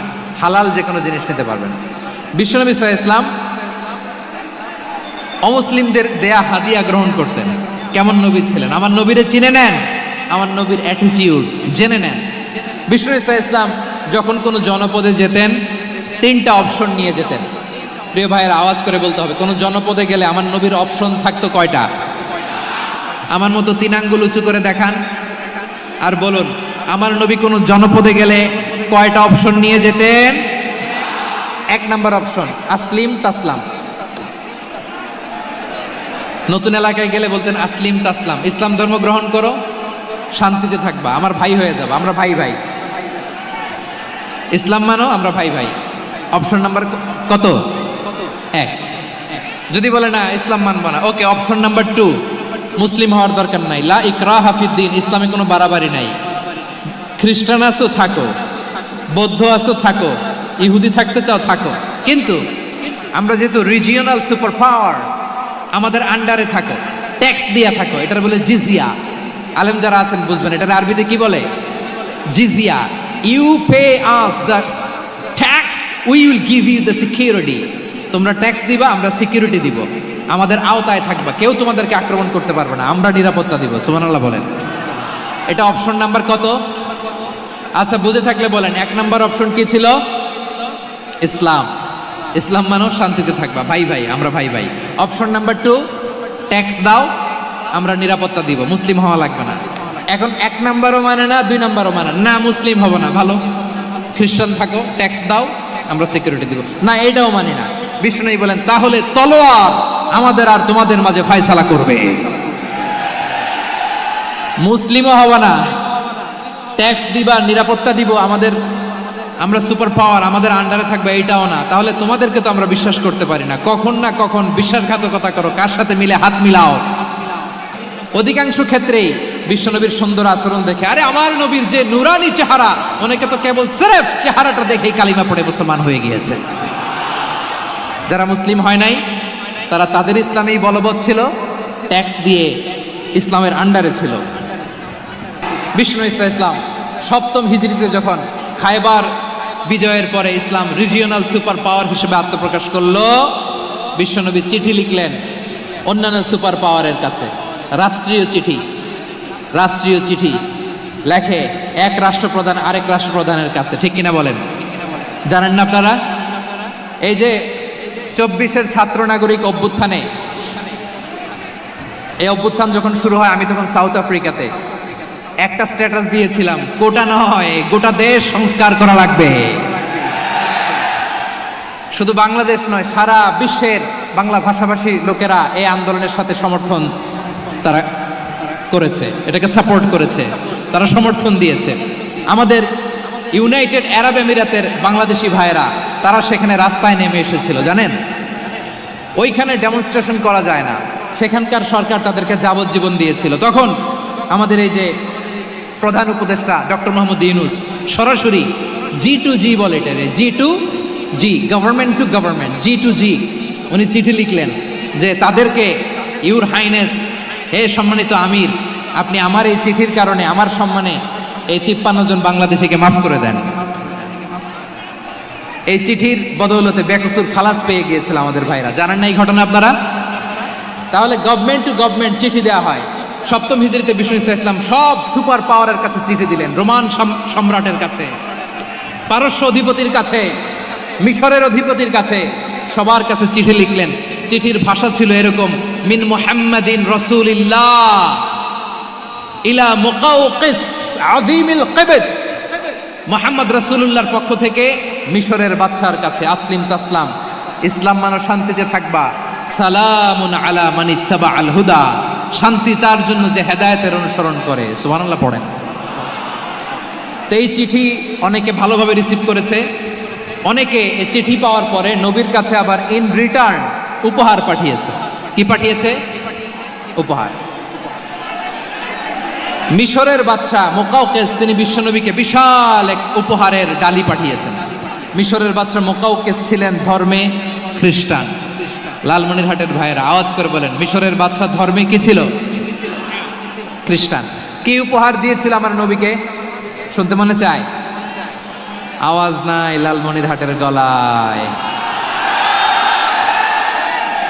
শুনতে মনে যায়? 1000 স্বর্ণ মুদ্রা, 1000 স্বর্ণ মুদ্রা। 2টা খ্রিস্টান দাসী, একজনের নাম মারিয়া বিনতে শামউন আল কিবতিয়া, আরেকজনের নাম সিরিন বিনতে শামউন আল কিবতিয়া। একজন খ্রিস্টান দাস 20 থান কাপড় জামা বানানোর জন্য, আমরা নবী যেন সেলাই করে জামা বানাতে পারে এজন্য 20 থান কাপড়, 20 থান ফাইন গার্মেন্ট। সুবহানাল্লাহ পড়বেন না? এরপরে একটা গাধা যেটার নাম ছিল উফাইর, আর একটা খচ্চর, এটার নাম ছিল দুলদুল। খচ্চর চিনেন? গাধা আর ঘোড়ার ক্রসিং এ যে প্রাণীটা দুনিয়াতে আসে ওটার খচ্চর বলে।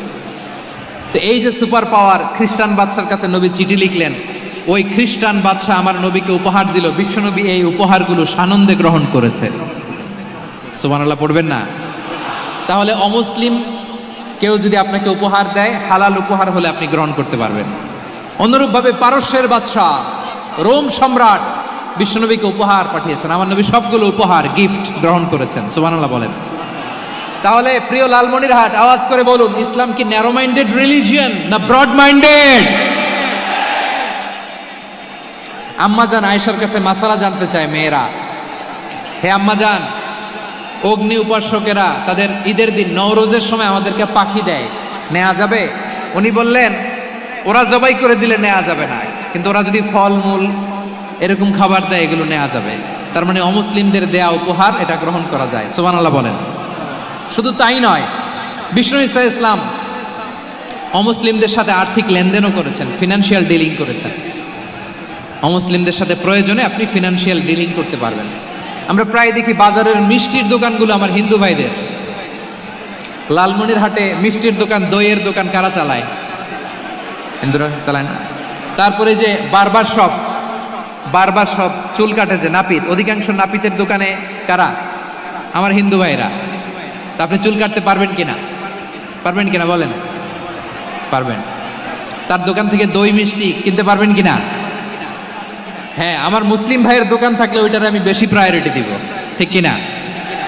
কিন্তু যদি তাদের সার্ভিস নিতে চান, প্রোডাক্ট নিতে চান, পারবেন। তার দলিল সহিহ বুখারী, আম্মা জান আয়েশা রাদিয়াল্লাহু তাআলা আনহা বলেন, ইশতারা রাসূলুল্লাহ সাল্লাল্লাহু আলাইহি ওয়াসাল্লাম মিন ইয়াহুদিয়িন তুআমান ওয়া রাহানাহু দিরআহু মিন হাদিদ। রাসূল সাল্লাল্লাহু আলাইহি ওয়াসাল্লাম এক ইহুদির কাছ থেকে, কার কাছ থেকে? সবাই বলে নাই কার কাছ থেকে? আমার নবী, পেয়ারা নবী এক ইহুদির কাছ থেকে জব কিনেছিল। জব, বার্লি, যেটা দিয়ে রুটি বানায়। ওই জবের দাম দেওয়ার টাকা পয়সা নবীর কাছে ছিল না, ফলে নবী ওনার একটা পোশাককে মর্গেজ রেখেছিলেন, মর্গেজ, বন্ধক, যে এখন এটার দাম দিতে পারবো না, কয়েক কেজি বার্লি নিয়ে যাই আর বন্ধক হিসেবে আমার জামাটা রেখে গেলাম, যেদিন দাম দিব ওই দিন জামাটা ছুটায় নিয়ে যাব।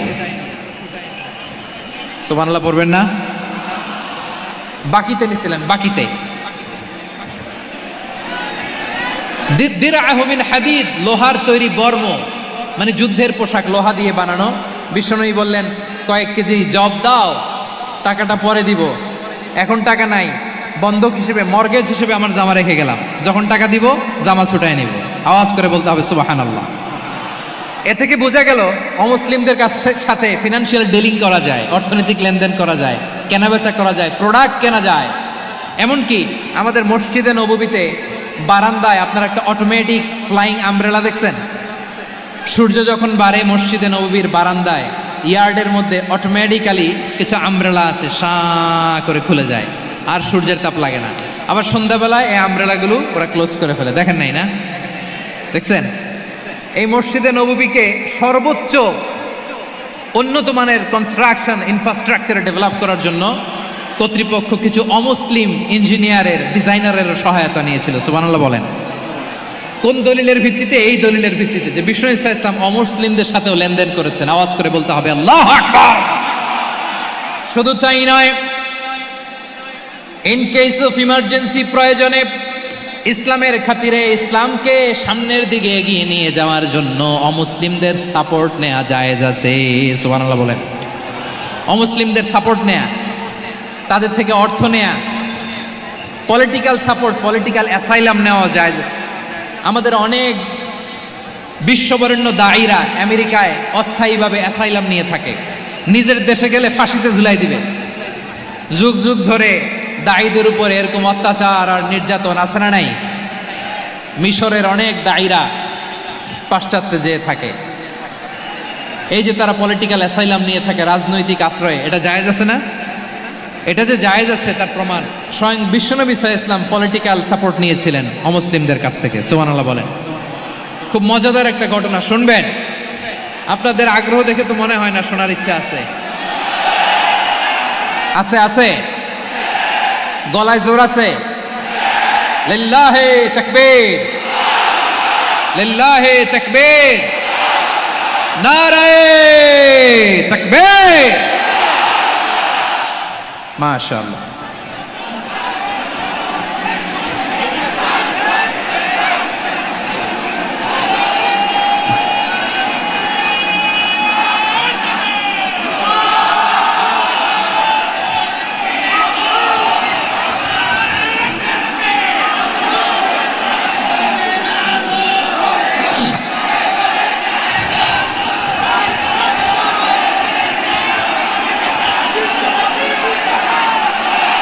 মাশাআল্লাহ মাশাআল্লাহ। থামুন থামুন আমার ভাইরা। বিশ্বনবীর বয়স তখন প্রায় 51 বছর। কত বছর?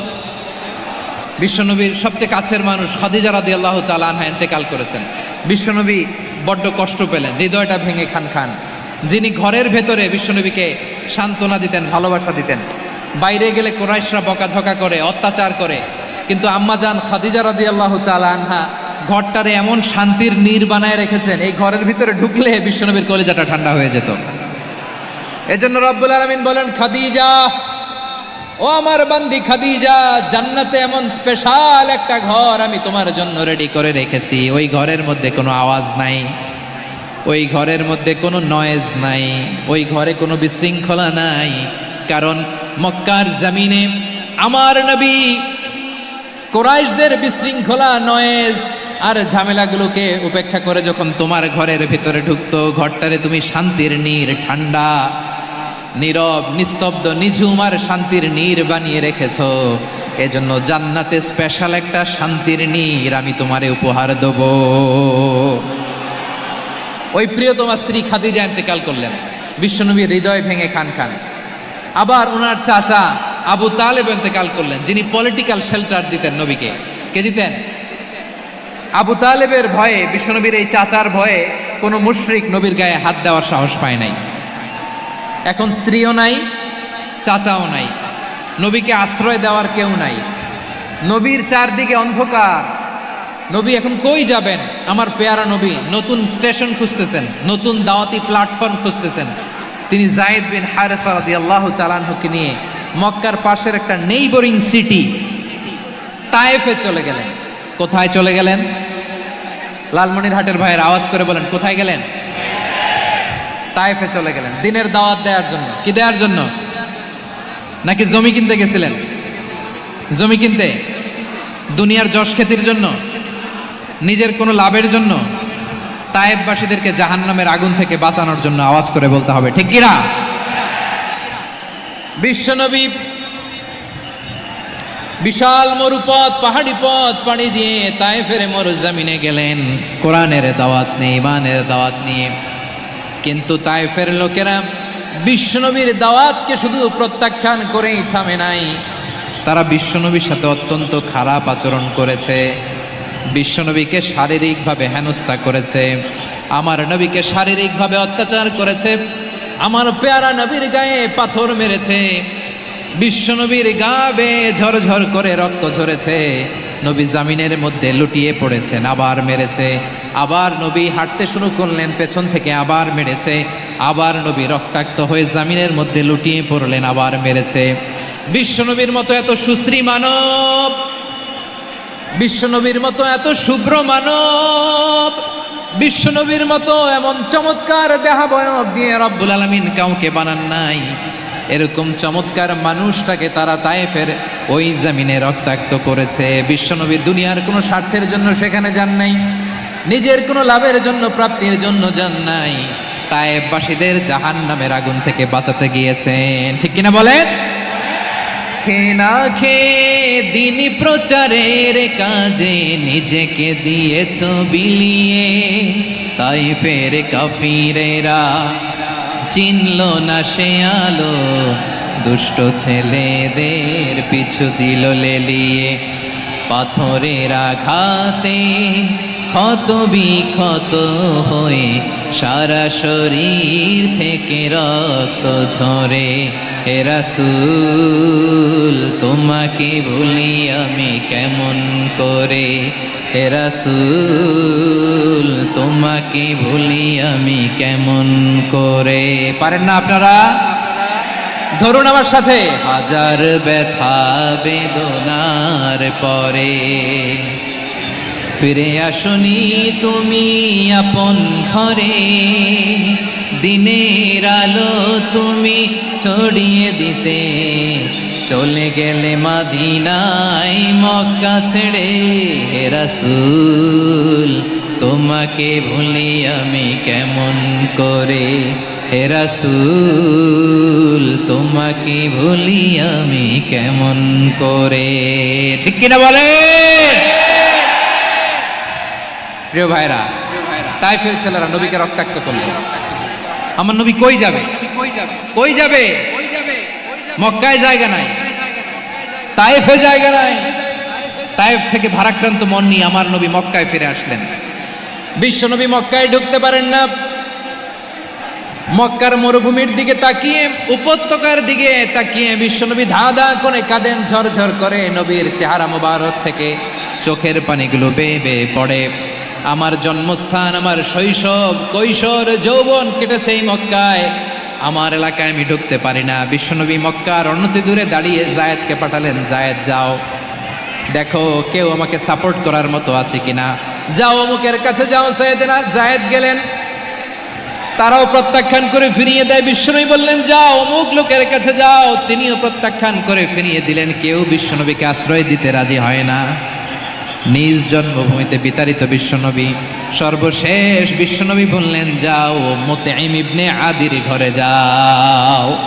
মুতঈম ইবনে আদি মুশরিক, তার কাছে যাও। গেলেন, মুতঈম ইবনে আদি রাজি হয়ে গেল। সুবহানাল্লাহ বলেন। দেখেন অনেক বিপদের সময়ও আমি নিজে সাক্ষী, সামাজিকভাবে রাজনৈতিকভাবে কত ঝঞ্ঝা, কত ষড়যন্ত্র, কত কনস্পাইরেসি পাড়ি দিয়ে আমাদেরকে সামনে এগিয়ে যেতে হয়। এই শত্রুদের ভেতরেও একজনকে দাঁড় করিয়ে দেয় যে আল্লাহর কোরআনের জন্য রেডি হয়ে যায়। পড়েন সুবহানাল্লাহ। মুতঈম ইবনে আদি, আল্লাহ তার মনকে নরম করে দিলেন। মুতঈম বলে মুহাম্মদ আমি তোমাকে আশ্রয় দিব। তার দুই ছেলেকে পাঠালেন, যাও খোলা তলোয়ার নিয়ে, স্কট দিয়ে, গার্ড অফ অনার দিয়ে মোহাম্মদকে মক্কায় ঢুকাও, আর বলো আমি আমান দেব। আমান কি দিব? আমান মানে সিকিউরিটি, নিরাপত্তা। সিকিউরিটি ছাড়া, আমান দেওয়া ছাড়া কেউ থাকতে পারতো না মক্কায়। দুই ছেলে বিষ্ণু ইসা ইসলামকে নিয়ে আসলো। নবী কাবার চারদিকে তাওয়াফ করলেন, নামাজ পড়লেন। আবু জাহেল, উতবা, সাইবা, ওয়ালিদ ইবনে মুগীরা সবাই দেখে, কেউ কিছু করতে পারে না। কারণ মুতঈম ইবনে আদি ঘোষণা দিয়েছেন আমি মুহাম্মদকে আমান দিয়েছি, মুহাম্মদের গায়ে যেন কেউ স্পর্শ না করে। আওয়াজ করে পড়েন সুবহানাল্লাহ। নবীর এই বিপদকালে মুহূর্তে মুতঈমের হৃদয়টারে নরম করে দিল কে? আচ্ছা লালমনিরহাটের ভাইয়েরা বলেন, এই মুতঈম কি মুসলিম ছিল না মুশরিক? সবাই বলতে হবে মুসলিম না মুশরিক? তাহলে মুশরিকের কাছ থেকে নবী পলিটিক্যাল অ্যাসাইলাম, আধুনিক রাষ্ট্রবিজ্ঞানের ভাষায় পলিটিক্যাল অ্যাসাইলাম, যেটাকে বলে রাজনৈতিক আশ্রয়, ওনার আমান বা নিরাপত্তার এই ঘোষণায় তিনি মক্কায় ঢুকলেন। যতদিন নিরাপত্তা ছিল ছিলেন, মুতিম যখন মারা গেল, বিষ্ণু ইসলাম হিজরত করে মদিনায় চলে গেলেন, সুবহানাল্লাহ। কিন্তু মুতিম যে বিশ্বনবীর উপকার করছে এটা বিশ্বনবী ভুলে নাই। আমাদের অনেকে আছে উপকার করার পরে আর খেয়াল থাকে না, খাওয়ার পরে গলা দিয়ে নামলে আর খেয়াল থাকে না, এরকম আছে না নাই? আমার নবী ভুলে নাই। বদরের প্রান্তরে 70 জন কাফেরকে যখন বন্দি করে বিশ্বনবীর সামনে হাঁটু গেড়ে দাঁড় করানো হলো, বসানো হলো, 70 জন কাফের, কয়জন? বিশ্বনবী তাদের দিকে তাকিয়ে বললেন, সহিহ বুখারীর বর্ণনা, লাউ কানাল মুতঈম ইবনে আদি হাইয়ান সুম্মা কাল্লামানি হাউলাই নাতনা লা তারাকতুহুম লাহু। বদরের প্রান্তরে 70 জন বন্দি কাফিরের দিকে তাকিয়ে আমার নবী বললেন, আজকে মুতঈম ইবনে আদি যদি বেঁচে থাকতো আর তোমাদের 70 জনের ব্যাপারে যদি মুতঈম এক বাক্যে একটা সুপারিশ করত, তার সম্মানে আজকে তোদের সবাইকে আমি মাফ করে দিতাম। সুবহানাল্লাহ নাই? ওই যে চিল্লাচিল্লি যে কথা বোঝে নাই, কোন জিনিস মিস করছে ওরা নিজেরাও বোঝে নাই। বিশ্বনবী মুতঈমের এই সাহায্যের কথা বলে নাই। 70 জন মুশরিক হাঁটু গেড়ে বসা, নবী চাইলে এখনই এক্সিকিউশন অর্ডার দিতে পারে। তিনি বললেন, আজকে যদি মুতঈম বেঁচে থাকতো আর মুতঈম যদি তোদের জন্য সুপারিশ করতে, এই আবর্জনাগুলোর ব্যাপারে সুপারিশ করতে, আমি মুহূর্তেই তোদেরকে এমনি মাফ করে দিতাম। এবার বলেন, ইসলাম কি ন্যারো মাইন্ডেড না ব্রড মাইন্ডেড? শুধু তাই নয়, যাকে যে সম্মান দেয়ার আমার নবী দিতেন, হোক আস্তিক হোক নাস্তিক, হোক মুসলিম হোক অমুসলিম। বিষ্ণু ইসলাম যখন রোমান সম্রাটের কাছে চিঠি লিখেছেন, আমার প্রিয় লালমনিরহাটের ভাইরা, অল্প কয়েক মিনিট কয়েকটা জরুরি কথা বলবো, এদিকে তাকান, এদিকে তাকান। রোমান সম্রাটের কাছে বিশ্বনবী যখন চিঠি লিখলেন মিন মুহাম্মদ রাসূলিল্লাহ ইলা হিরাকলা আযীমির রোম, মুহাম্মদের পক্ষ থেকে হিরাক্লিয়াসের কাছে, যিনি হচ্ছেন আযীমির রোম। এটা নবী নিজ থেকে বানায় লিখছেন অতিরিক্ত সম্মান দিয়ে। কোন রাষ্ট্রপ্রধান যখন আসে তাদেরকে আমরা কি বলি জানেন? তার নামের শেষে HE এটা লিখতে হয়, H.E. মানে হিজ এক্সেলেন্সি। কি লেখে? হিজ এক্সেলেন্সি, অথবা ইউর হাইনেস, ইউর ম্যাজেস্টি। দেখেন, বিশ্বনবী সাল্লাল্লাহু আলাইহি ওয়াসাল্লাম সব নবীদেরও নবী, তিনি একজন মুশরিক খ্রিস্টান সম্রাট রোমান সম্রাটের কাছে চিঠি লিখতে যায়, লিখতেছে ইলা হিরাকলা আযীমির রোম, হিরাক্লিয়াসের কাছে আমার চিঠি, যিনি রোমের আযীম, হিজ হাইনেস, মানে রোমের অনেক সম্মানিত এক বাহাদুর। আওয়াজ করে বলেন সুবহানাল্লাহ। তার মানে যাকে যে সম্মান দেয়ার এটা বিশ্বনবী দিতেন। এমনকি যে ইহুদিরা ভালো ছিল, এই ইহুদিদেরও প্রশংসা করেছেন বিশ্বনবী মুহাম্মদুর রাসূলুল্লাহ সাল্লাল্লাহু আলাইহি ওয়াসাল্লাম। এক ইহুদির প্রশংসা করেছেন বিশ্বনবী। ইহুদির কার? আমি তো আমার ভাইয়ের প্রশংসা করি না, আমি তো এক আলেম আরেক আলেমরে স্পেস দেই না, আমি তো এক দায়ী আরেক দায়ীর সাথে বসতে চাই না। আমার নবী ইহুদির প্রশংসা করে। কার প্রশংসা? ওই ইহুদির নাম ছিল মুখাইরিক। সিরাত গ্রন্থ ঘাটলে পাবেন। তিনি বলেছেন, মুখাইরিক খাইরু ইয়াহুদ, Mukhayriq is the best of the Jews. জুইশদের মধ্যে সে সবচেয়ে ভালো। কেন প্রশংসা করলেন তার? এর কারণ মদিনা চার্টারে কথা ছিল সব ধর্মের মুসলিম, মুশরিক, ইহুদিরা মিলে মদিনাকে রক্ষা করবে। কিন্তু 3য় হিজরিতে যখন উহুদের যুদ্ধ শুরু হলো, সবার কথা ছিল যেই আক্রমণ করে আমরা মদিনাকে বাঁচাবো। কোন শহরকে বাঁচাবো? মদিনাকে। কিন্তু কুরাইশরা যখন অ্যাটাক করলো, ইহুদিরা আর আসে না, ইহুদিরা আর বেরোয় না। বিষ্ণু বললেন, ওহে ইহুদিরা, তোমরা না চুক্তি করলে আমার সাথে যে মদিনা বাঁচাতে সবাই ঝাঁপিয়ে পড়বো, আসো। একটা ইহুদিও বেরোয় না, কেউ আসে না সেদিন, একজন ছাড়া, তার নাম মুখাইরিক। তার নাম কি? মুখাইরিক বাহাদুরের মতো ঘোড়সাওয়ার হয়ে বেরিয়ে গেলেন এবং বললেন, গোটা ইহুদি সাম্রাজ্যের একজনও যদি না আসে, আমি মুখাইরিককে কেউ ঘরে আটকে রাখতে পারবে না। বেরিয়ে আসলেন, এসে বললেন, আমি মুহাম্মদের পক্ষে যুদ্ধ করব। আমি মারা গেলে আমার সম্পদ আমার উত্তরাধিকারীরা পাবে না, আমার সম্পদ তোমরা মুহাম্মদকে দিয়ে দিবা। সুবহানাল্লাহ বলেন। উহুদের ময়দানে 70 জন মুসলমান শহীদ হলো। এই ইহুদি, সেও মুসলমানের পক্ষে যুদ্ধ করে নিহত হলো। সুবহানাল্লাহ বলেন। মুসলিমদের লাশ যখন নিয়ে আসা হলো, এই মুখাইরিকের লাশও নিয়ে আসা হলো। মুসলিমদের লাশের পাশে মুখাইরিকের লাশ দেখে বিশ্বনবী মুখাইরিকের প্রতি অনেক খুশি হলেন আর বিশ্বনবী খুশি হয়ে বললেন মুখাইরিক খৈরু ইয়াহুদ, মুখাইরিক যদিও তুমি ইহুদি তারপরে তুমি সব ইহুদিদের মধ্যে সেরা ইহুদি। পড়েন সুবহানাল্লাহ। আমার নবী ইহুদিকেও সম্মান দিতে কার্পণ্য করে নাই, আওয়াজ করে বলেন আল্লাহু আকবার। প্রিয় ভাইরা, এবার সর্বশেষ আওয়াজ করে বলেন ইসলাম কি ন্যারো মাইন্ডেড নাকি ব্রড মাইন্ডেড? সবাই বলেন ন্যারো মাইন্ডেড না ব্রড মাইন্ডেড? এজন্য অমুসলিম হইলেই তারা আমাদের শত্রু নয়। শত্রু কারা? এই লালমনিরহাটের ভাইয়েরা শোনেন, শত্রু কারা? যে সমস্ত অমুসলিম আমাদেরকে নিশ্চিহ্ন করে দিতে চায়, যে সমস্ত অমুসলিম আমাদের ভূখণ্ড থেকে আমাদেরকে তাড়িয়ে দিতে চায়, যে সমস্ত অমুসলিম আমার ধর্ম নিয়ে তুচ্ছতাচ্ছিল্য করে চিল্লায় বলেন ঠিক কিনা, তারা আমাদের শত্রু। সাধারণ অমুসলিমরা আমার শত্রু নয়। এই যে হিন্দুরা থাকে এরা আমার ভাই, বৌদ্ধরা আমার ভাই, খ্রিস্টানরা আমার ভাই, ইহুদিরা আমার ভাই। তারা দিনই ভাই নয়, তারা মায়ের পেটের ভাই নয়, তারা মানবিক দিক থেকে ভাই। ও মানুষ, আমিও মানুষ। ইসলাম মানুষকে সম্মান করে, চিল্লায় বলো ঠিক কিনা। যারাই আমাদের ইসলামকে নিশ্চিহ্ন করতে চায় তাদের বিরুদ্ধে আমাদের সংগ্রাম, আওয়াজ করে বলতে হবে ঠিক কিনা। ওই সমস্ত দুর্বৃত্তদের সাথে আমাদের কোনো সম্পর্ক নাই। আমরা যদি ঐক্যবদ্ধ থাকতে পারি ওই দুর্বৃত্তরা চান্স পাবে না। আমরা ঐক্যবদ্ধ থাকতে রাজি আছি। লালমনিরহাটের ভাইরা, আমরা ঐক্যবদ্ধ থাকলে ওই দুর্বৃত্তদের কালো হাত ভেঙে দিতে আমাদের সময় লাগবে না। তাদের কালো হাত ভেঙে দিতে রাজি আছে মুসলমান? কারা কারা রাজি? দু হাত তুলে দেখাও।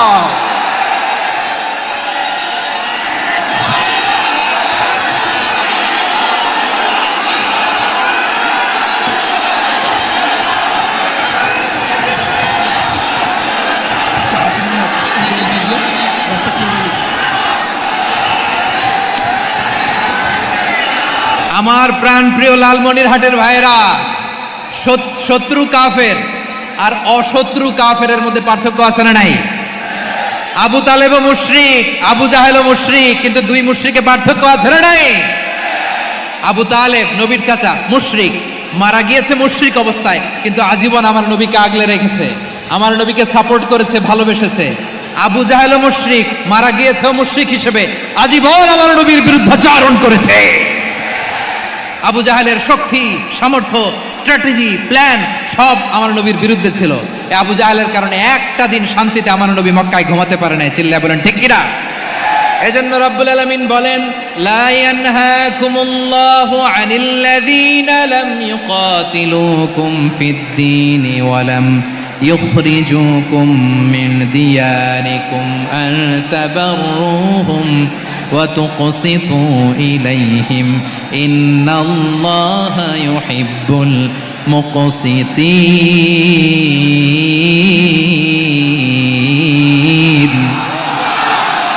আল্লাহ বলে গোলামেরা শোনো শোনো, যে সমস্ত অমুসলিম তোমাদের সাথে ধর্মযুদ্ধে লিপ্ত হয় না, তোমাদের বিরুদ্ধে যে সমস্ত অমুসলিম অস্ত্র ধরে না, যে সমস্ত অমুসলিম তোমাদেরকে তোমাদের জন্মস্থান থেকে, ভূখণ্ড থেকে তাড়িয়ে দেয় না, তাদের সাথে ভালো আচরণ করতে আমি আল্লাহ নিষেধ করি নাই।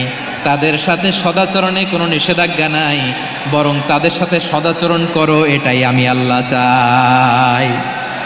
তাহলে আমার যে অমুসলিমরা আমাদের সাথে শত্রুতা করে না, তুচ্ছতাচ্ছিল্য করে না, আমাদের ভূমি থেকে আমাদেরকে উচ্ছেদ করতে চায় না, আমাদের বিরুদ্ধে অস্ত্র ধরে না, ওই অমুসলিম ভাইদের সাথে আমাদের কোনো দ্বন্দ্ব আছে? কোনো বিরোধ আছে? বরং আছে ভালোবাসা। বরং আছে কি? এই ভালোবাসা দিয়ে আমরা বিশ্ব জয় করব। রাজি আছে মুসলমান? আমাদের পুঁজি ভালোবাসা। আমাদের পুঁজি কি? এবার আওয়াজ করে বলেন আমার এই পুরো আলোচনা থেকে the religious coexistence, peaceful coexistence, শান্তিপূর্ণ সহাবস্থান, কমিউনাল হারমোনি, এই সাম্প্রদায়িক সম্প্রীতি, এই আলোচনা থেকে কি বুঝলেন? ইসলাম কি ন্যারো মাইন্ডেড না ব্রড মাইন্ডেড? এই ব্রড মাইন্ডেড হৃদয় নিয়ে, ভালোবাসা দিয়ে আমরা বিশ্ব জয় করতে চাই। রাজি আছেন? আল্লাহ কবুল করুক। আমরা সবাই পড়ি আমিন। লালমনিরহাটের জেলা স্টেডিয়ামে আমার প্রিয় মায়েরা, বোনেরা, আপনাদের জন্য একটা হাদিস বলে শেষ করব। বিশ্বনবী বলেন, আমার মায়েরা খেয়াল করে শুনুন, বিশ্বনবী আপনাদের উদ্দেশ্য করে বলেন, আল মারআতু ইযা সাল্লাত খামসাহা ওয়া সামাত শাহরাহা হাফিজাত ফুরুজাহা আতাআত বা'লাহা ফালতাদখুল মিন আইয়ি আবওয়াবিল জান্নাতি শাআত। বিশ্বনবী বলেন, ও রমণীরা, ও নারীরা, যে সমস্ত নারী এই 4টা কাজ করবে, এই 4টা কাজের গ্যারান্টি দিবে, তাদেরকে জান্নাতের 8টা দরজার গ্যারান্টি দেয়া হবে। কি 4টা কাজ? 1 নাম্বার, আল মারআতু ইযা সাল্লাত খামসাহা, যে নারী 5 ওয়াক্ত নামাজ পড়ে। কি করে? জেলা স্টেডিয়ামে অবস্থানরত আমার নারীরা, বোনেরা, বিশ্বনবী আপনাদেরকে 4টা কাজের কথা বলেছেন, খুব বেশি না। 4টা করলে 8 জান্নাতের দরজা সব খোলা। কোনটা দিয়ে যাবেন? যেটা দিয়ে মনে চায়। 1 নাম্বার 5 ওয়াক্ত নামাজ।